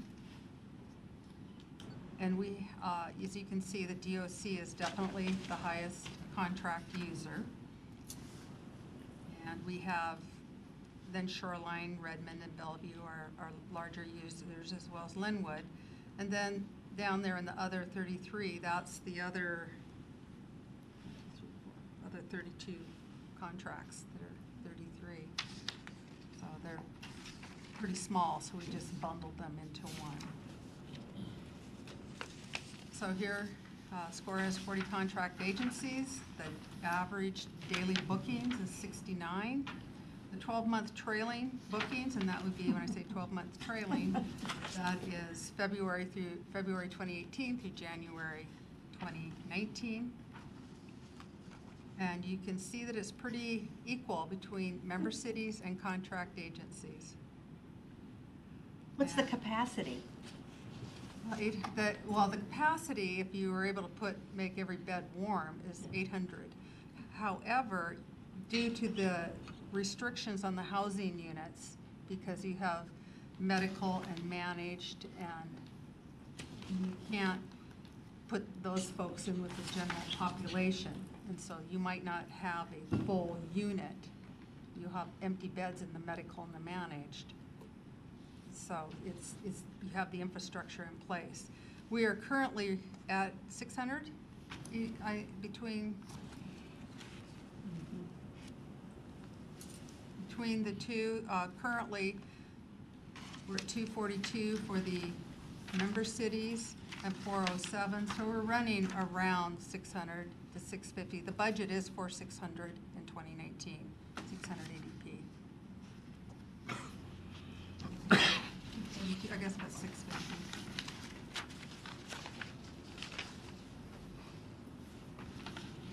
So you've all probably are aware that Federal Way did give notice to withdraw from SCORE, and they'll be exiting on December 31st, 2019. The admin board did accept their withdrawal and resignation, if you will. But what came out of that is the board directed the formation of a committee to oversee a financial alternative study conducted by Burke Consulting, and the goals of that study were to reduce cost, increase revenues, and to look at possibly restructuring how we allocate the budget that's not paid for with contract revenue out to the member cities. And the subcommittee has met 4 times. Did you have a question? I'm sorry if you've explained this, but the Federal Way notice, are you going to talk about any effects that will have on? I'm not going to talk about specific effects, and the reason why, on this last slide, the subcommittee has met 4 times over the last 4 months, and the final report has been issued and presented to the admin board for their consideration this week, and that will be discussed at the admin board this Wednesday. And most likely, they'll provide direction, action based upon the report. So any specifics yet, those need to go through the admin board. But yes, all that has been looked at. The impacts of Federal Way leaving and various other things. The legislative efforts. SCORE, as you're probably aware, is in discussions with Department of Corrections regarding their levels of services and rates that they pay for those level of services. And they're looking to increase appropriations for DOC jailing services. And finally, SCORE is preparing to do a refinance of the debt. It'll be 10 years, believe it or not, come January of 2020, since the debt was issued. And it can be refinanced, and so we may do a little advanced refunding, which means set a little money aside, refinance it now, set the money aside in the interim so we can pay off the outstanding debt in January 2020. $300,000 a year is the estimate right now based upon current interest rates on bonds. It'd be maybe 20-year loans. 30 initially, we're down to 20 years. No, we're not. Any questions? Councilmember Holman? Are they classified as municipal bonds? They're actually, no, well, they're general obligation bonds, but they're Build America bonds, so they are not tax exempt for the holder. They're taxable. But what SCORE has done when they issued the bonds, they're at a higher rate. But SCORE, like this city has, Build America bonds out, receives a subsidy every 6 months to offset the interest, to bring it down to what a tax-exempt bond would have cost in the market when it was issued 10 years ago. But rates right now for bonds, 20-year bonds, they are better than if we continue with our Build America bonds and a subsidy. Councilmember Brown, did you have a question? Okay. Anyone else? Thank you very much.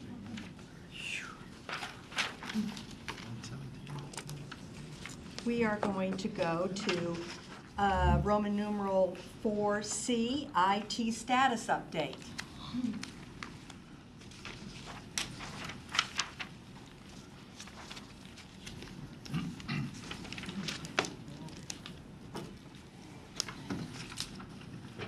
And this one is a 15-minute presentation. And I'm going to get an award if we keep this short. All right, I will do it. Welcome. Thank you, council members. Thank you, Mayor Backus. My name is David Travis, IT Director for the City of Auburn. I brought with me our Assistant IT Director, Ashley Riggs. If you have any historical questions as we go through this presentation, I will hand it over to him. I have tried to do my best to kind of get up to speed. I started here November 1st, 2018, so this is my first attempt to speak to you. So we're going to go through a little bit of what we're doing. I know you guys have asked me to bring some high level, some visionary stuff. So what I wanted to talk about first is kind of my 2019 focus points, and those are security, connectivity, and the culture of the IT group themselves. So within security, one of the things we've been working on is identifying some of the risks and reducing what those risks are from a threat surface standpoint. Some of you may have heard some of the issues that happened to one of our neighboring cities with the city of Sammamish. Those kind of opened our eyes a little bit to what the potential are. And if you haven't heard, they were hit with a ransomware attack, and it basically took the entire city offline for a good extended period of time. So we took some of those best practices, lessons learned, and we've been kind of slow rolling those into our environment. Maybe you could explain what ransom... Sure, absolutely. So one of the things with ransomware, what happens is somebody clicks on something, somebody has some permissions to do some elevated something on the desktop or the device. It starts encrypting the entire drive, all of your access to all of your files. It encrypts everything that you can basically touch. And then those encryption keys are sent to somebody on the internet. And what they'll do is then call you up and say, hey, we would like $1 million, for example, to give you all that stuff back. Well, if you don't have good redundancies put in place, good backup procedures, you could end up paying those ransom, especially for small businesses in the community. You know, they may not have IT staff, so they're probably going to have to pay for those types of very expensive mistakes. Serious business. So one of the things in our points of entries that we're looking at are the desktops and mobile devices themselves, our physical connections, that's any of our open ports on any of the walls. Some of the vendors and partners, we've heard different attacks coming from vendors, different cities, different large corporations like Home Depot, those kind of places. And the other thing that some of you are already very familiar with is those attack surfaces coming in through email. We've had some pretty significant spoofing campaigns that have come through that are very sophisticated. One of the things we are doing to kind of combat that citywide, we've already rolled this out to a couple of the departments within the city, is we are trying to make it very clear if somebody from the outside sends you an email, we tag, and I've kind of highlighted there a little bit, we tag the subject line with external, and then we're putting this nice cautionary sign there just to give somebody one extra chance to go, maybe this is real or maybe this is not real, and ask some more questions. Before we started seeing this barrage of attacks, especially some coming to the council members, there was no easy way for us to determine, is this real, is it not? We've told people in the past, highlight over the address, see if it seems legit, ask questions, but this is just one last step that we think that those nice, big, bright things on the screen will help at least remove some of that. The other thing we're doing with email is we're looking for different partners to help us mitigate some of that stuff coming in a little better. Right now, we are looking at a couple different vendors to do a little better job than the current vendor we use. For example, there are spoofing attempts that came in just recently. Should have been caught by some of those vendors, but they were actually, they made it all the way through. So, Oh, you guys can stop me Councilmember Trout? anytime. No, thank you for doing that, because I was wondering why we were getting those messages. And I was going to call and ask, is this legit, or is this something wrong with my phone? So thank you for letting us know what that stands for. So the next piece that I wanted to talk about is kind of the connectivity with more questions. I'm sorry. Oh, excuse me, waving. Bob. Sorry. Councilmember Baggett. A little late on the uptake here. I had to check to see if you were highlighted in yellow. I wasn't sure if you were an external threat. Hold that thought. David, I was wondering if we have I've noticed an influx on my city phone of a lot of calls from robocalls or things of that nature from all different sources. And I noticed an increase in that. Are those anything to be concerned about? Yes. Especially if you start giving them personal information as they ask it, as long as we say diligent and not, for the most of us, they're happening to everybody. It's not just the city phones, it's our spouses and family members' phones. They don't even Right.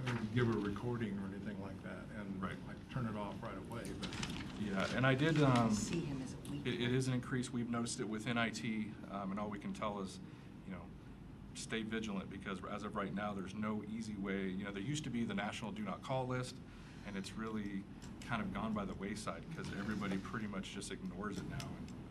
And everybody's getting phone calls throughout the.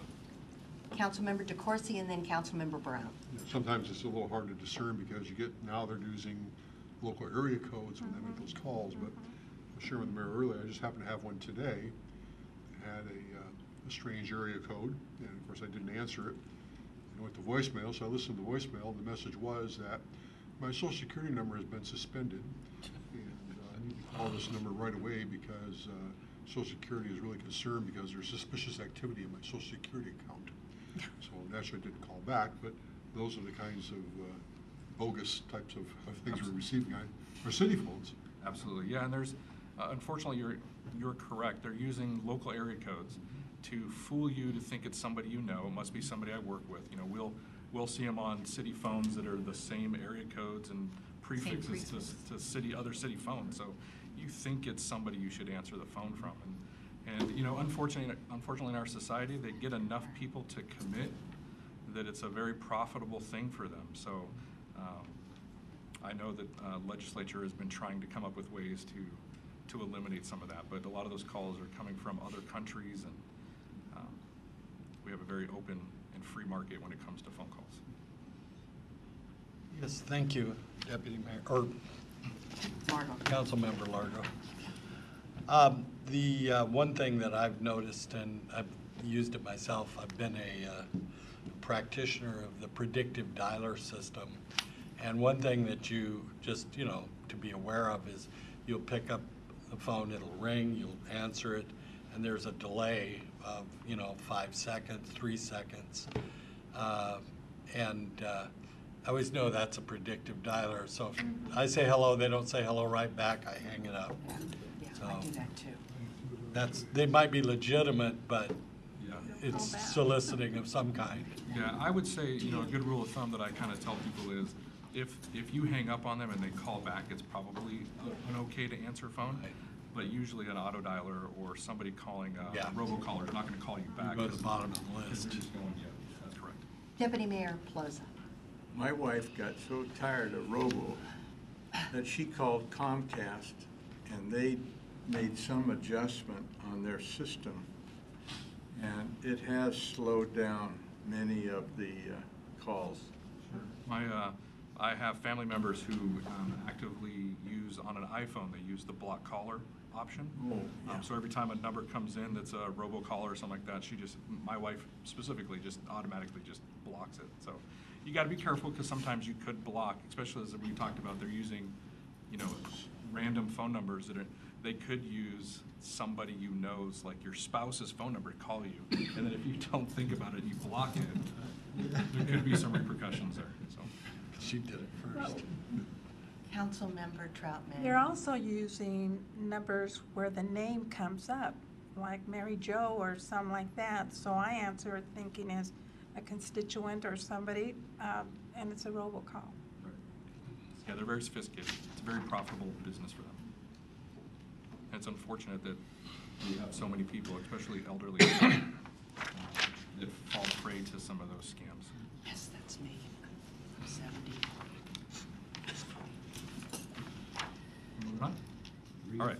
So the next thing is I want to talk about, we've been heavily looking at our connectivity and how we use our current broadband fiber optic rings to provide redundant paths, redundant services to city operations.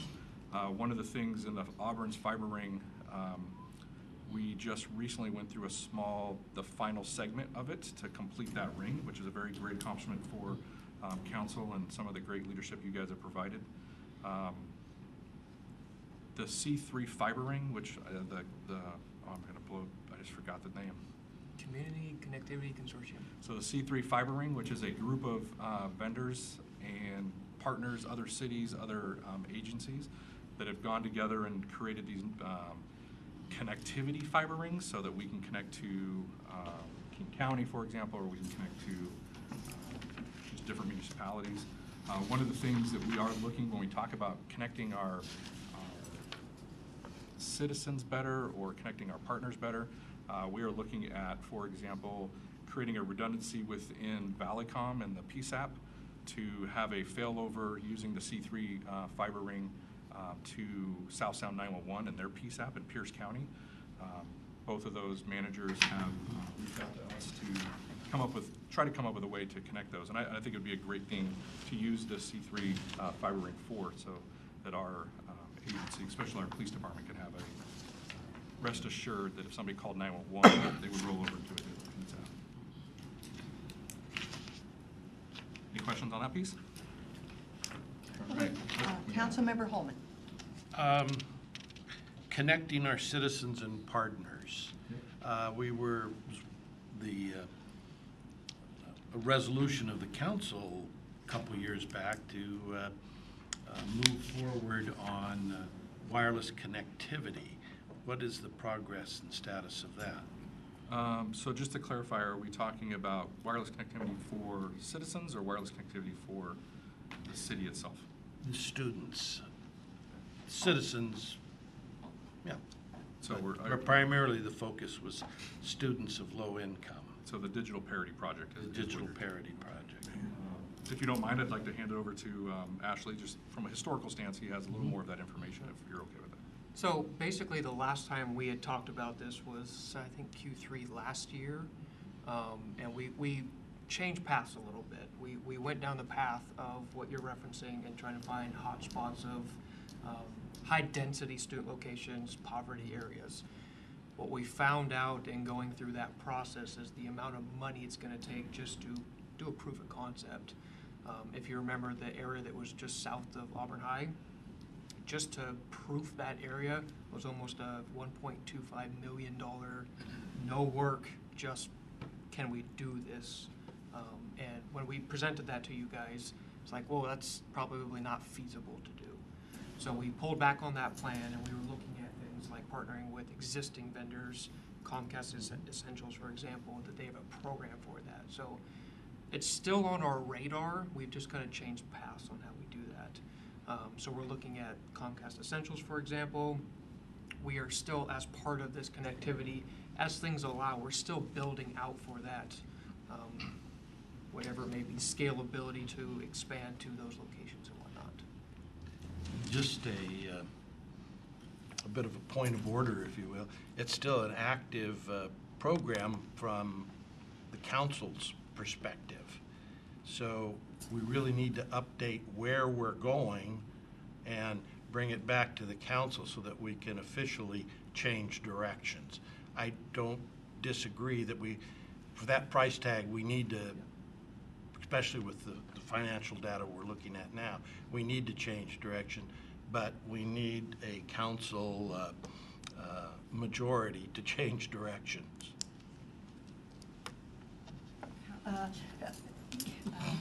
Mayor Backus, please. So there was agreement amongst council that we would not continue. At one point, remember, you at a study session determined whether you wanted 50% coverage over 5 years, 80% coverage over 10 years. And there had been some consensus around that. But after that point in time, it was brought back to you with the costs, and there was a consensus, and in fact it was built into the budget that we would go down the path of the Comcast Connects, as there was information from the Auburn School District that was reflective of, they even had some of the MiFis to give out to students who did not have access to the internet, and those weren't even being checked out. So while we think there could be some flaws in the way the questions were asked by the school district, when they say, do you have access to the internet? Anyone that has a cell phone has access to the internet, right? So there could be some flaws in what they asked. You know, do you have a Wi-Fi connection in your home? That type of a question might have provided a different response, but council did make the determination to move forward under the more of the approach of, we can do a pilot program on offering up Comcast Cares to individuals. Well, I remember that conversation fairly vividly, but I don't think we abandoned it altogether. Perhaps correct me if I'm wrong. I think perhaps we should, but I don't think we have officially reached a consensus on abandoning the public Wi-Fi for students program. Perhaps we should. I think, as Ashley said, when providers come in and we have the opportunity to coexist with them on projects that they're doing, we are adding more fiber, correct, to any of the infrastructure projects that are taking place. So there is still work going on.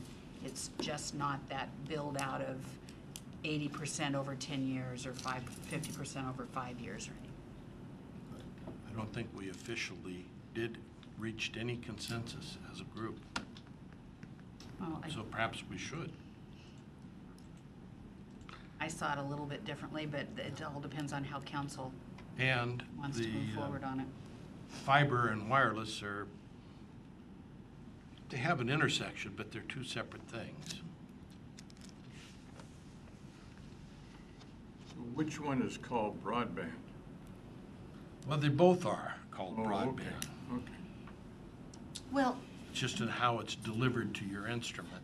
Maybe I'm just brainstorming a little here. Maybe in the next couple of months, under finance, you can have a report on what we've done to expand where we've worked in conjunction with other agencies, the services for kids. And that will allow us to continue with the discussion and see where it's, where the growth has been. But I know that the school district 7 or 8 years ago did a survey of the kids and asked how many had access. And of course, at Lakeland, it was 97%. But at Gildo, I was surprised at how much access. So maybe we can get a copy of that and just kind of bring us all back up to date. Councilmember Holman, and then we have Councilmember Trout that's waiting. No. Okay. I'll Councilmember. yield since I've been speaking. No, they answered it for me, thank you. Okay. I don't think we need to bother staff with a whole large production and research on this. We could take care of the matter right now at tonight's study session. What is the consensus? Do we want to abandon the wireless program in favor of a commercial? In favor of the fact that the schools seem to be having no access problems? And in favor of our budget shortfalls. We're going to go with Deputy Mayor Pelosa, and then we're going to follow that with Councilmember Brown. I think we ought to, when we come to this, we can put it on this and bring it back to life. And discuss. Or maybe we have consensus.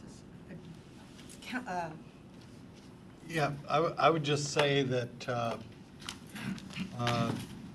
you know, my fellow council member Holman probably has a better memory than I do, but I do recall that we had this discussion and that I think there was consensus at one point that, you know, the 50% over.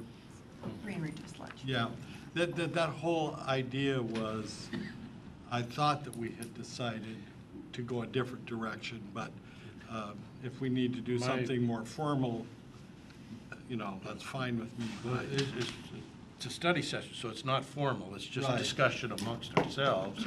And I believe the conversation was, we chose the smaller coverage over 10 years, but we didn't go beyond that. So now maybe with the new information that's been presented, all we have to do is sit here and say, well, I'm satisfied with that.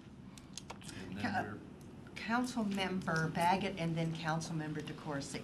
While we're testing all of our memories tonight, my recollection of that was that we polled ourselves as to which ones we would select, because I remember having conversations afterwards about why I selected the one that I did.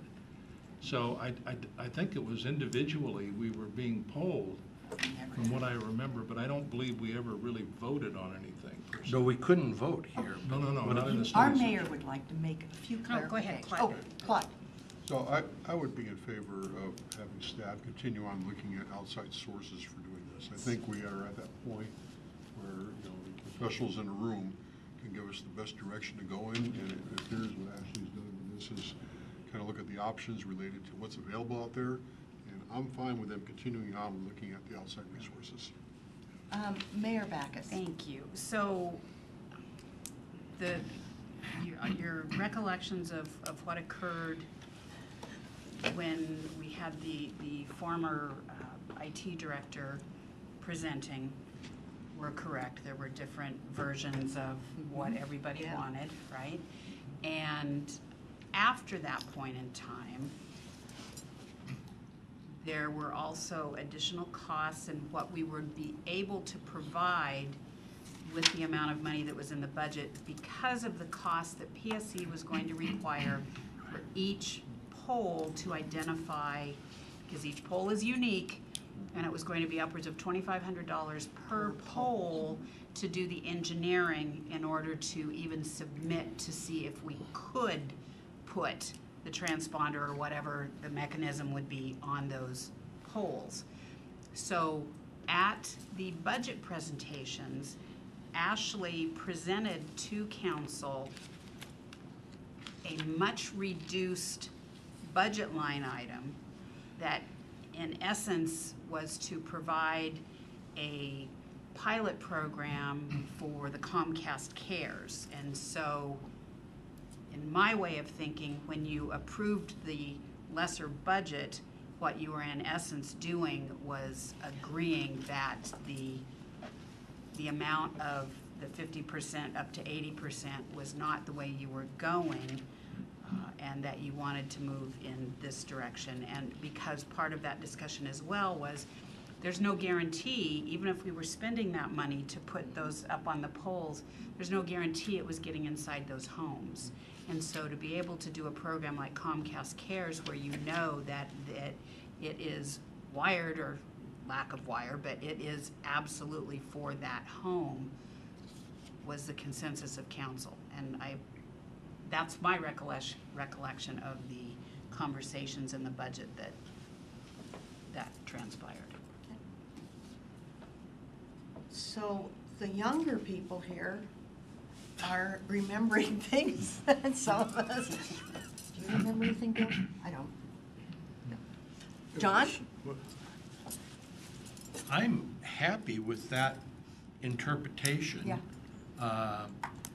Alls I would want to see is at least 4 of our heads going, yeah, that sounds about right. Yeah, I think I kind of remember that.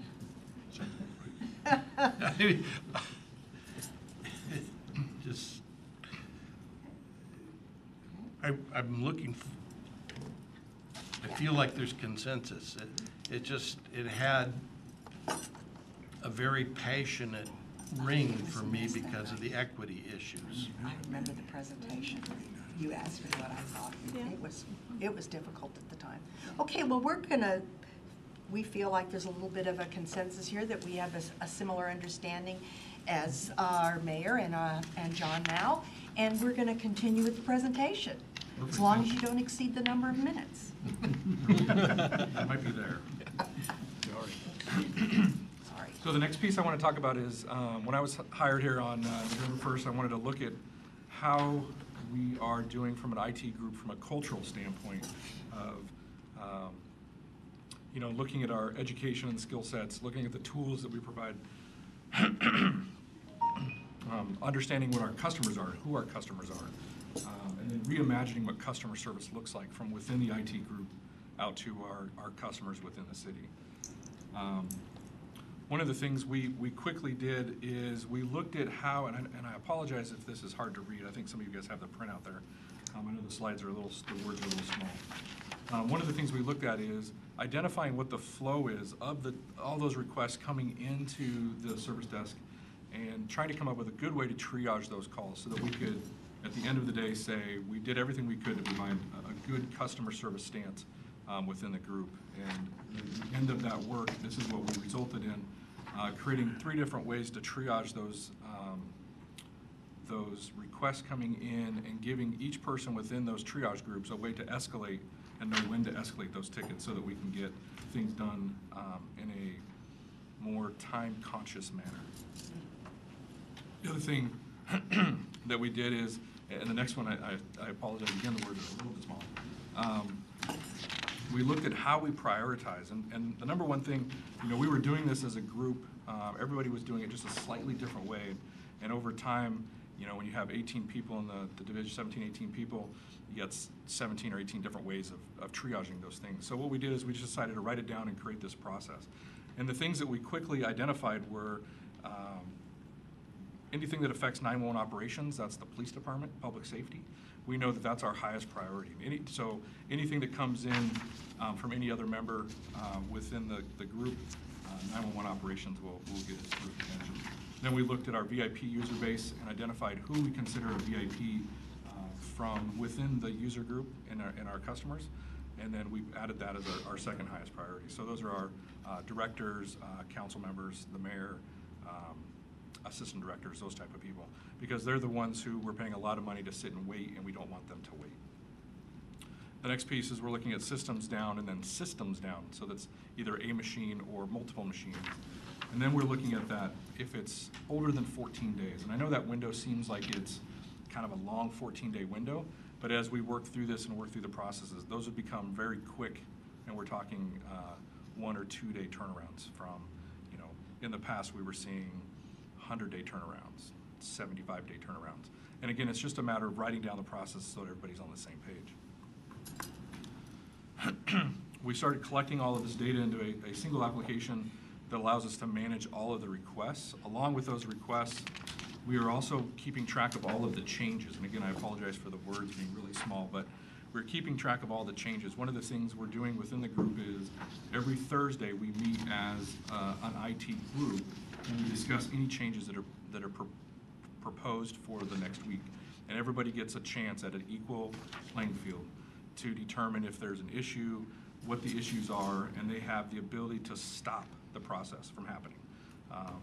The reason we give everybody kind of the equal playing field is there's some science behind making everybody feel a little bit of accountability to those decisions, and we want to make sure that we don't do something that affects major systems within the city and then have somebody in IT say, "I told you you shouldn't have done that," or "I knew you shouldn't have done that." We want everybody in the moment to make sure that they tell us, "Hey, here are some pitfalls we need to make sure we're looking for." So we also are tracking now all of our projects in a single pane of glass. Before we were kind of doing things a little bit, everybody had a little piece of the pie. As we started putting them in to a single pane of glass, we quickly realized IT, think of this slide, we had 85 open projects. So those are 85 projects that are requested by our customers for us to work on. We weekly go through this list to try to identify what is a priority, change those priorities, and move forward. But as you take these projects from everybody's kind of inboxes and different ways of keeping track of them and put them in a single place, you quickly realize there's a lot of things going on in IT that we need to prioritize and make sure that we're staying on top of. So the one thing that we also did is we took all that data that we're collecting and we decided to create a dashboard. This dashboard sits, it could be accessed by anybody, but it sits, if you come into the IT group, right behind our Tier 1 support specialist. Is a big 80-inch, I think it's an 80-inch TV. It's a very large TV that has this dashboard up there. It gives everybody who walks through there, all of the team members and all of our customers, a clear indication of where we're at, what our critical reviews are. Those two numbers there that are in red, remember back on the last slide where I talked about our prioritization process. That critical review shows 1 in our process. That means that nobody goes home in the team until that 1 is set to 0, or at least until we can have some sort of stance of we've done everything we can do today to make sure that that user or that customer is in a good spot. Sometimes we have VIP users, for example, that send an email after hours, but we follow up with them and they say, you can take care of this next week. It's not really that high of a priority. And then we allow people to go home. So the satisfaction level is tied directly to our customer surveys that are sent out after every completion of a ticket or a request. So right now we're sitting at around 95% satisfaction level when it comes to those filled out surveys. It's a great number. The team's already getting in tune to this number. Every time it goes up or down 1 tick, they're talking about it. We've seen it at 98. We're hovering around, I think we're at 94 right now. So we've been clearly in the 90s, which is a really good stance for us. So we feel really good about that number. The other thing I want to point out is the active projects. On the last screen I showed you there was 85 projects that came in, but there's only 35 projects that we've deemed necessary to move forward as a priority for Q1 or something in Q1 that we're gonna actively work on. Any questions so far before I move on? I'm Councilmember DeCoursey? not sure quite where this fits. I had a question from a constituent related to our new water metering system going online. Do we have a timeline for that, or when is that going to go live? So I can take a stab at this, or Shelley, you want to jump in? Go ahead, or I can. So the actual project of installing all of the meters and us using that is done. All the meters have been swapped out. Phase 2 of that project is we're upgrading to a new software component for utility billing staff to manage that better in terms of the bills and reads.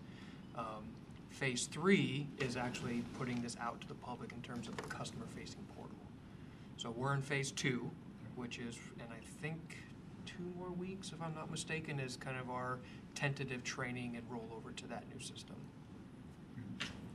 Duration of phase 3, how long will that take to actually fully roll it out and get it active for customers? It's scheduled for this year. Okay, great. Probably Q4. Well, I'd like to caveat that. We need to test it and make sure we don't have any hiccups in it. Yep. So we don't know what's going to happen. And partly why we're doing that, just so we're clear, is we're accumulating data every single day. So we want to make sure that we have good data and a good testing and all of that before we just flip the switch. Right. Yeah. Okay. Councilmember Holman. Perhaps a silly question, but I'm curious. What's a blue beam, as in blue beam upgrade? Bluebeam is a piece of software that we use for electronic mail in the city. Okay. So, any other questions? Sorry. So before I move off of this slide, though, I want to point out that at the bottom of this dashboard is what's called a Kanban board. It's how we keep track of the projects. So anything that's on the left-hand requested side, left-hand requested side is that list. It gets really long. You can't see the whole thing there, but it's all of the ones that were requested.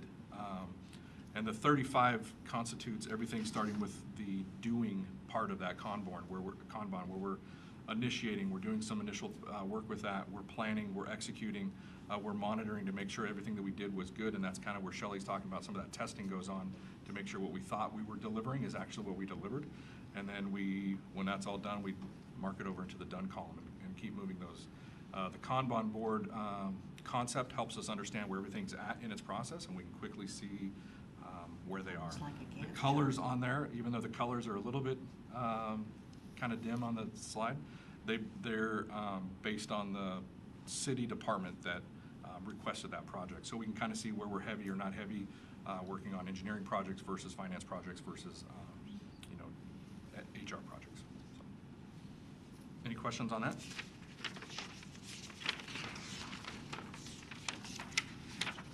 All right. So I know we're running low on time, but I'm going to have Ashley do a quick update on our GIS group. We do have two members in the group that would be very proud once I say this next sentence, because they have beat it into my brain over the last 4 months since I've been here. GIS is a science based on geography that leverages technology to provide decision support. Day one, I was asked by the group, what is GIS? I failed, and I have learned this little saying. So with that, I'm going to hand it over to Ashley to give a quick update. So not a whole lot has changed in terms of kind of some of the updates I've been giving you guys over the years. I'm still doing lots of good stuff. I think one of the, wins to share with the group is recently with the power outages that we had, and then the snowmageddon that we had, we converted the city over to using an AOP, which is an active operating picture, web-based tool based off of GIS, where M&O and police and others that are actually out in the event doing work, tracking resources, seeing when phone calls are coming in. All of that was done electronically for the first time. So a lot of the whiteboards and paper and things that we've used over the years to actually pre, during, and post-event management is now done electronically. So we got a lot of... with no color copies. So that was a big one for us. We heard a lot of it worked, which is exciting. Just like with any event, there's some lessons learned that we're excited to implement, but a nice win for the group. And other than that, everything that David's talking about, GIS is a part of, so it's exciting to see that change.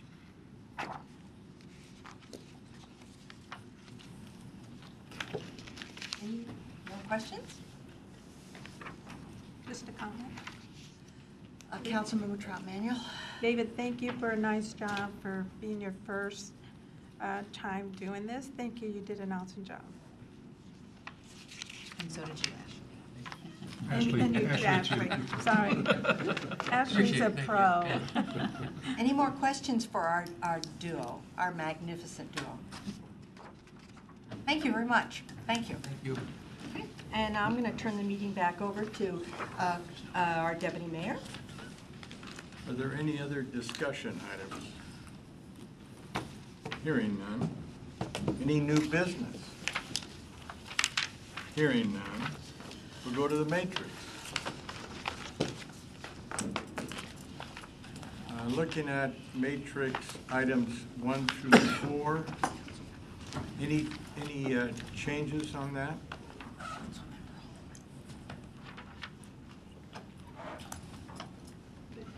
Oh, I'm sorry. That's okay. During our last focus group meeting with staff, it looks like because of NLC coming up at a particular time in March, we may be looking at having Public Works Community Development done on the 25th at the same time as Human Services for our study group. So you want to move Yeah, those out 2 weeks? The 11th goes away, and it goes to the 25th of March. So the 3 11s, the 3 items, Yeah. 1, 2, and 3 go to the And 25th. I believe also the TBD will also be the 25th, I believe. Okay, and item If 4, Mary's not ready for that. No. Okay. That one is still a TBD right now. Okay, still TBD, sorry. still TBD. Item 4, still TBD. So are we going to miss a council meeting? No, it's a study session. Okay, good. It's not being moved to Tuesday? Okay, thank you. It's Okay, canceled. any additions to the red? Claude? Yeah, I do have one. I think maybe, I'm not sure if it falls under that one or not. Probably, no, it falls under Community Services, I believe. So go ahead. Okay. I have one on the Wellness Committee. I No, would like, wait, we're going 1 through 4 right now. I would like to add into the green part. I think we're still under red. Are we still under red? Yeah, we're still on the red. Okay, I was just kind of following down. All right. Claude, anything, anything any else other to add? council member So- have any additions to the red that need recommendation? Okay, so now we go to item 5 through 7. Yes, I would like to add, have someone come and give us a update on the homeless shelter. Is that, yeah, on the homeless shelter, and also on the Which homeless shelter? homeless count. So the homeless count won't be for a couple For a months. couple months, okay. So will that change your thought on? No, still, we would like an update on what's going on in the our homeless shelter, Our homeless shelter. which is called Sundowner. Sundowner? Sundowner. So we Did need you a want the Ray of Hope as well? Ray or- of Hope as well, yes. sundowner? Down. Sundown. Down, sun, sound, We sun, haven't Sundown. heard from them for a SUN? while. Yes. Sundown. down, All at one night, word. And then the Ray of Hope. and Ray of Hope. Update? Yes. Ray of Hope, update. Anything else to add to the green? Oh, what about the timing on that, Mayor and council member? So we'll have to get back to Jeff Jeff, on that one. You want a TBD for now? Yes. Okay. And that would be Director Tate. Yes.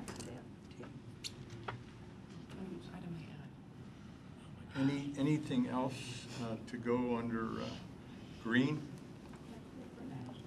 Okay. Let's go into blue. You can strike item 8. Oh, remove item 8. Just draw a line through it. Okay. And then item 9, funding options we had tonight. We're going to have it again, It's ongoing. Yeah. so just leave her there. Just leave it. It's ongoing. Why don't we just put ongoing? Okay. Ongoing.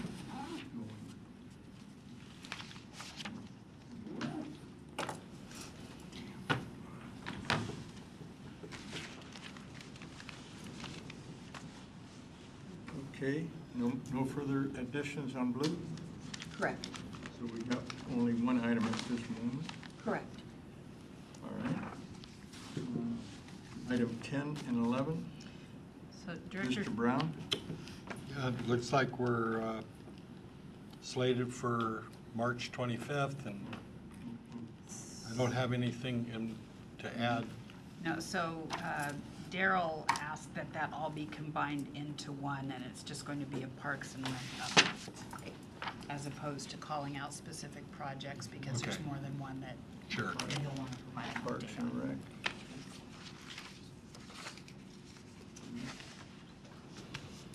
Any more additions to that then? Yeah, Claude. I would like us to have a discussion and perhaps a brief presentation on our parking enforcement program and ordinance.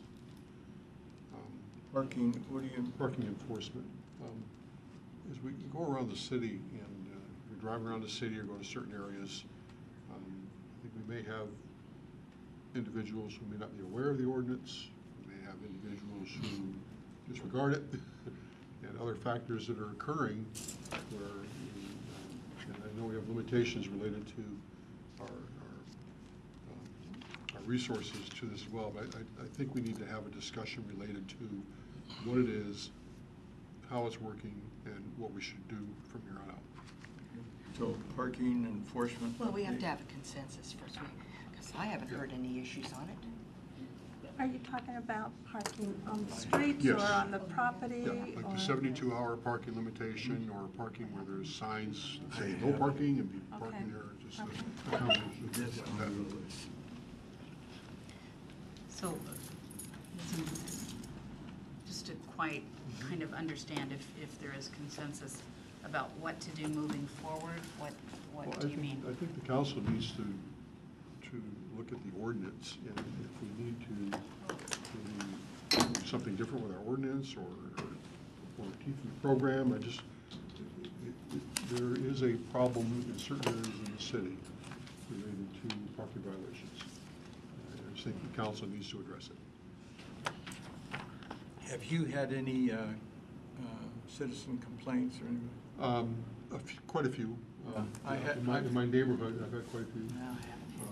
We've seen a few near misses. In one particular area, we could literally call 911 2 or 3 times a day because of the activity that's going on in that particular area. About parking in your area? Yeah, not just my area, but it's other areas, but Yeah. more close to personal, involvement is my area, particularly our neighborhood, particularly. But I've heard about some on Main Street,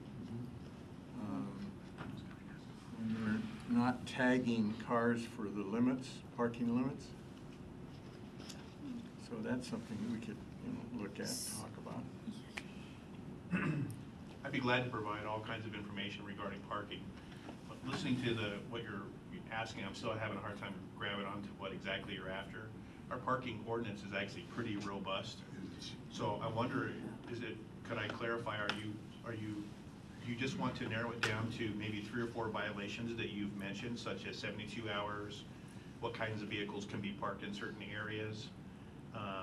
Or we can narrow it down to some ordinances. I can get you those ordinances and I can have somebody come in and discuss that, or I can do that I myself. think for me, it would be the 72-hour limit, okay, which seems to be a pretty frequent violation of that in many areas of the city. Areas where we actually have visible and posted no parking signs.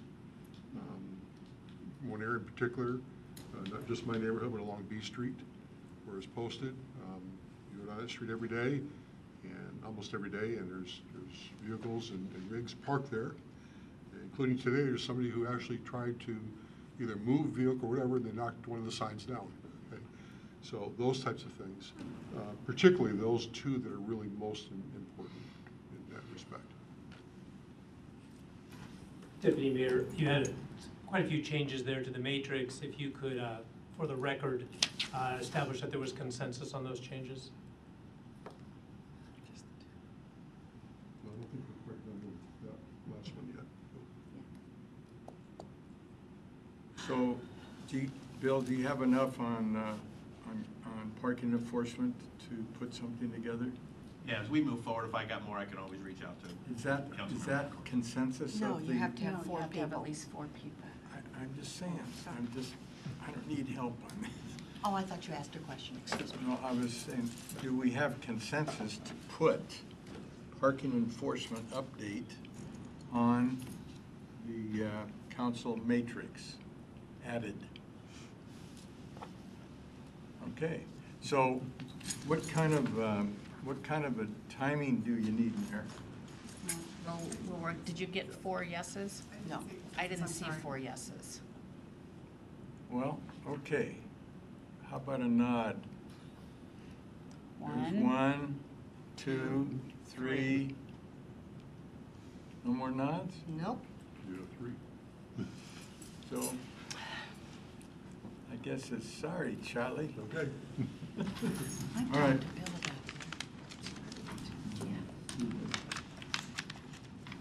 I would be willing to, if we can't have a discussion in here, I can meet with you and we can discuss your concerns, so I'd be No, willing to do that for you. Yeah, that's fine.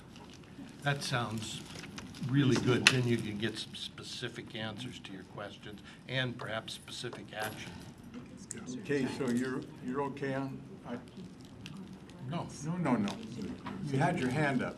Do you have any more to say? I just did. Okay, thank you. So is there any other items to be recommended for the salmon color? Okay, hearing none. So any consensus on the homeless shelter? I didn't hear what you said. Was the consensus on the shelter presentation? The update on the homeless shelter? Yeah, okay. Thank you. Okay, so we've got, and I'll give you my thoughts on this. So, ladies and gentlemen, we're adjourned. Thank you.